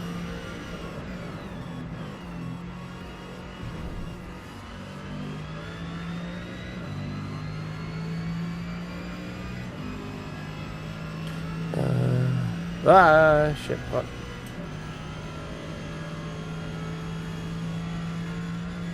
I mean, it's not the best game on a wheel, Logan. Like, I'm not gonna lie, it's definitely not. It's far and away well, not far and away. There are a lot of improvements that could be made with the wheel with it, in terms of the information it gives out, in terms of force feedback and what have you. But it is consistent enough in what it gives you that you can drive consistently, which is better than some sims in my opinion. But yeah, I mean, I didn't get this setup for Forza. Forza is the game I mostly played just purely based on time commitments with other stuff, but I do also play the more like sweaty sims, I guess you would say. Like, I do dabble with iRacing, I do Race Room, I do WRC. I also have played things like LMU installed and stuff like that, so it's more just a general setup for everything really. But yeah, it's not, Forza's not terrible when it comes to the wheel. There are a lot of improvements that could be made though. I wouldn't rush out and say this game is best on a wheel, you need to go and play it, it's better than a pad, because it's not really.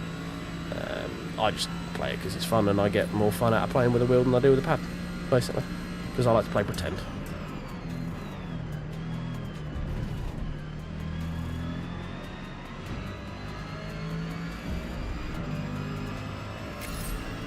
And yeah, I've got it's a full motor setup, so I've got an R12 with the CS wheel. Actually, I've got a full motor setup anymore because I've got new Conspit CPP light pedals.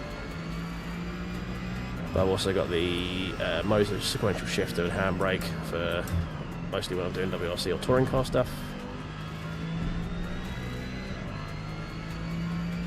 But yeah, as I say, it's reliable and regular enough that it is usable, but there is a bit of a learning curve with this one more than there is other games, just for what it gives you.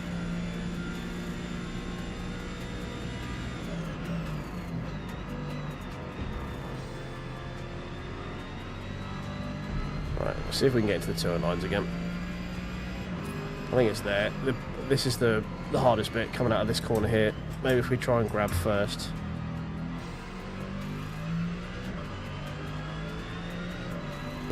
Felt a bit better.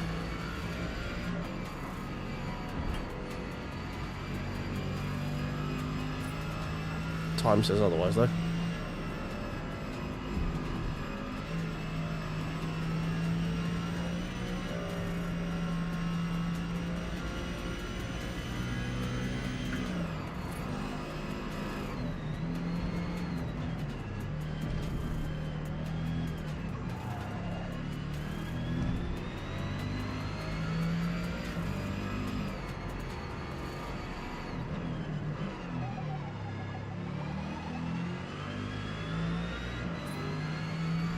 Okay, we made up a lot more time over the mountain than we did previously. Did feel like a good run at the end.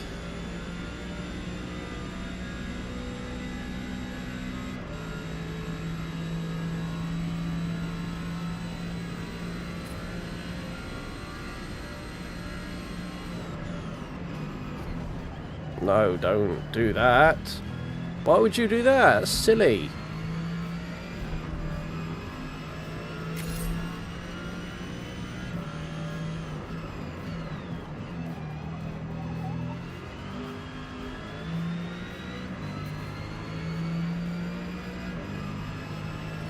Two or 9-2. There we go.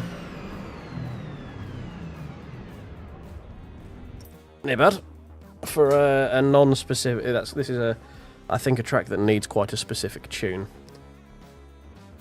So for a generic tune, happy with that.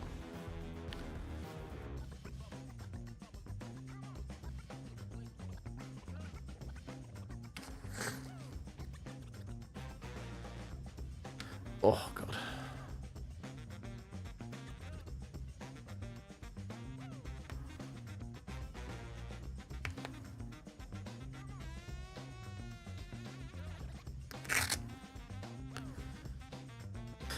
Oh, God.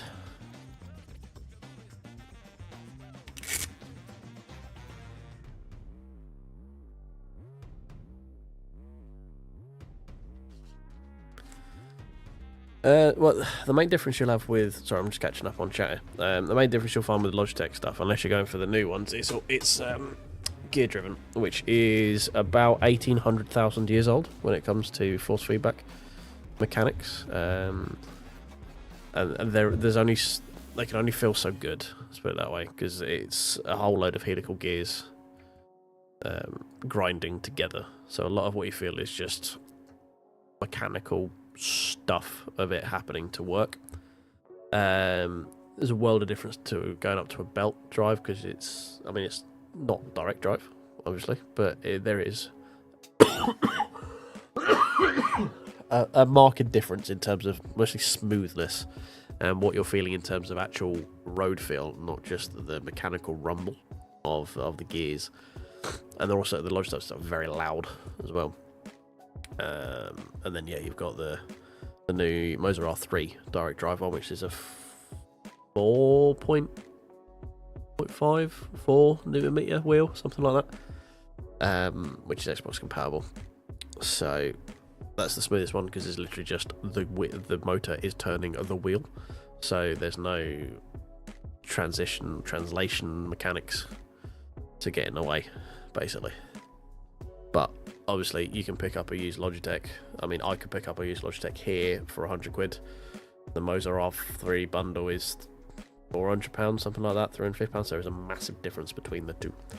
So it really depends on how much you want to invest in to start doing it. I would recommend starting on the Logitech, because it's such a cheap entry point, especially by used. Always look on Facebook. I don't know what it's like where you are, but where I am, if I go on Facebook Marketplace, in fact, we'll do a quick experiment, shall we? Where did I leave my Teflon? There is. So yeah, the G920 is very, apart from like the newest one, like the 923 where it's got True Force, they are largely unchanged from the G25, which came out in like 2000 and something, like early 2000s basically. So mechanically it's not really changed. They've just changed the plastic covers on it and made it nicer plastics and actual leather. That's one of the best things about it, is a real leather wheel. So Logitech G920. Right, so this is within 43 kilometers of where I am here, and all of these are second-hand Logitech wheels. This is how many of them that are about on Facebook Marketplace. Fucking hundreds of them. Absolutely hundreds of them. I bought because I started on the G923, the PlayStation one, and I bought that for £100 in 2021. I sold it to get the R5 in 2023 for £100. So it cost me nothing.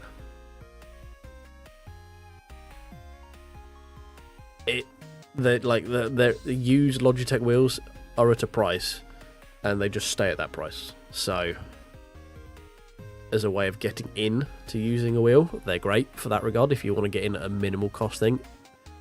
So the main things, like, you want to get a wheel, and then you want to get a base for it. So the desk clamps are fine, but the way to really get consistent with a wheel is to be in the same position and for shit not to move, basically.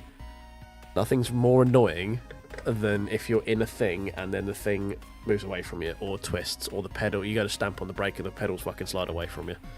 So look at something like the GT Omega Classic wheel stand or similar. There are hundreds of thousands of different looking Chinese knockoffs on Amazon, more if you're in the US, that you can pick up for less than the cost of the wheel. And I would recommend use Logitech and one of them first. Find out if you like it, just because of the commitment on buying a new Logitech. Just don't touch it. Just go and find a used one. At least that's what it is here. Again, I don't know what it's like in your current market. They may not be as prevalent as they are here. But yeah, if you're interested but don't want to commit a lot of money to it, that would be my recommendation personally, because you will get the feeling of what it's like to drive with a wheel.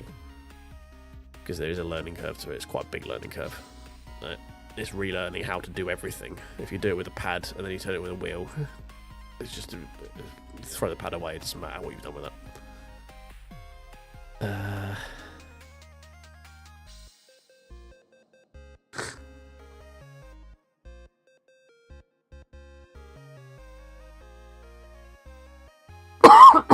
Yeah, the force feedback in the 920, like the G920, the 29, and that family is going to be choppy just because it's a gear-driven system. That's what they're like.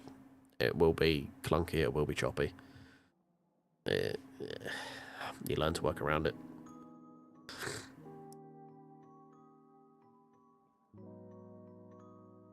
There might be ways to mitigate it a bit, but I mean, I just ran with it. It was an experiment for me while I ran with it. I knew I wasn't going to keep it forever. It was just going to see if this was something I wanted to do. And then when I decided to, like, hey, I'm going to try doing this properly, I got the R5.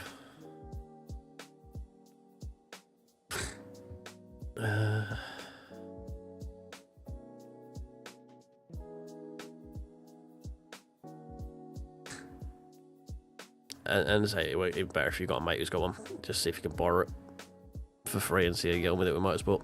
It's an even easier way of doing it.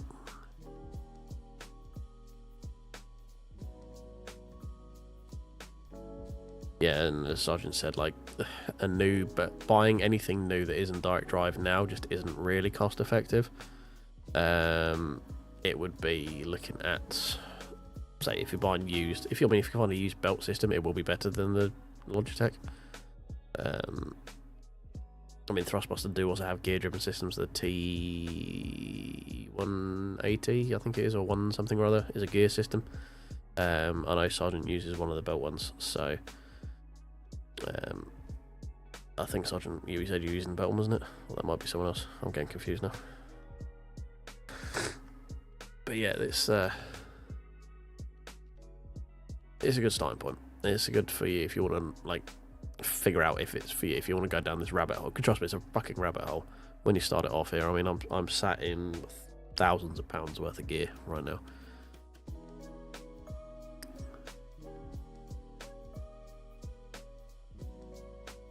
Yeah, I mean, belt is a massive step above. Like, I remember back when I was looking when the old Logitech Club Sport stuff was coming out, and there was a massive premium because it had a belt. You didn't have to use gears anymore. It was like, oh, wait, I don't have to feel the churning of gears through my fingies anymore. I can get a belt system. I mean, this was back when any direct drive wheelbase was like some weird Chinese knockoff thing of a servo moto that you kind of hodgepodge some code to make it work with your computer, and you had to have specific connectors and a junction box, and it was like, oh, there's belt. Oh, look at that. Have you seen the new belt system?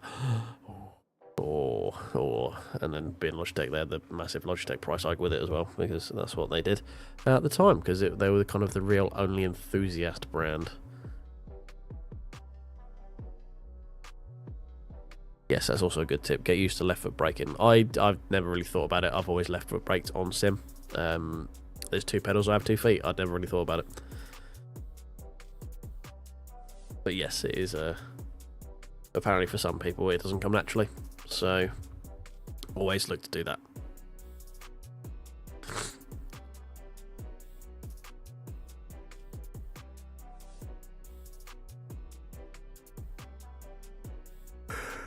Oh dear.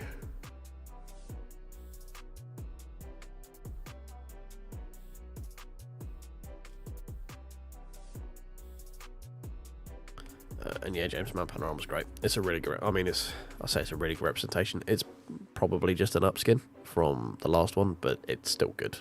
So, you know, it's the challenge is still there. Let's put it that way. And it flows like it should do.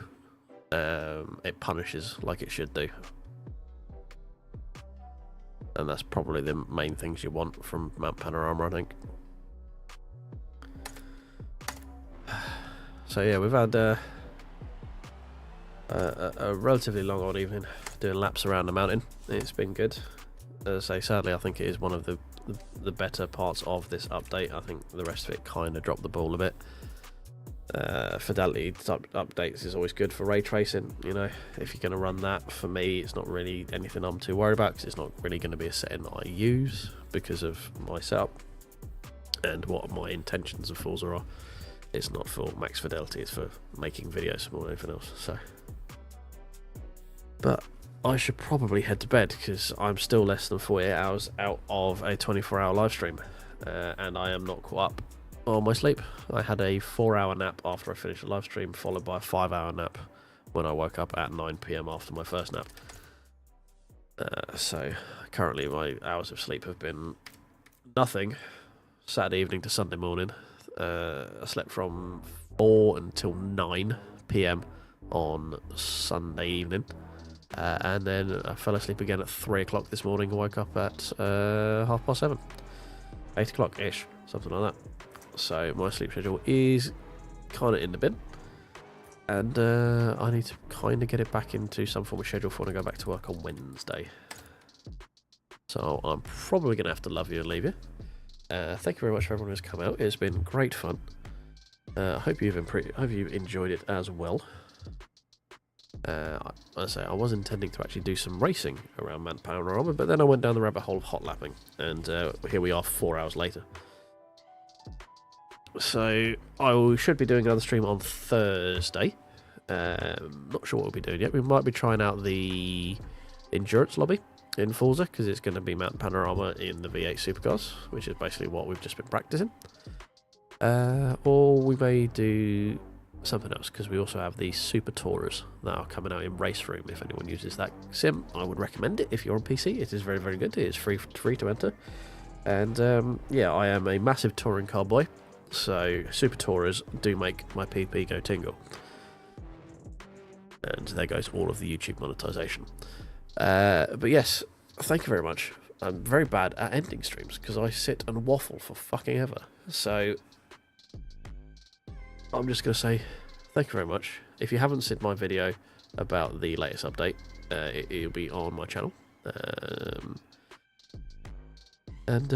Yeah, I will see you. I should be putting out a video on Wednesday. I'm not sure what it's going to be about yet. Probably some highlights from a 24-hour stream.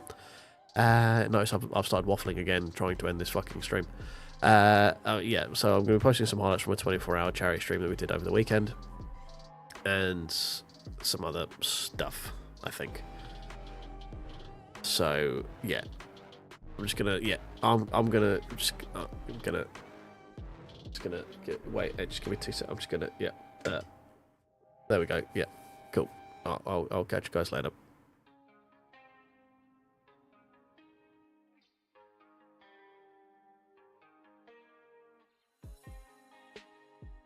Oh yeah, drop a like and subscribe if you haven't already. Okay, bye.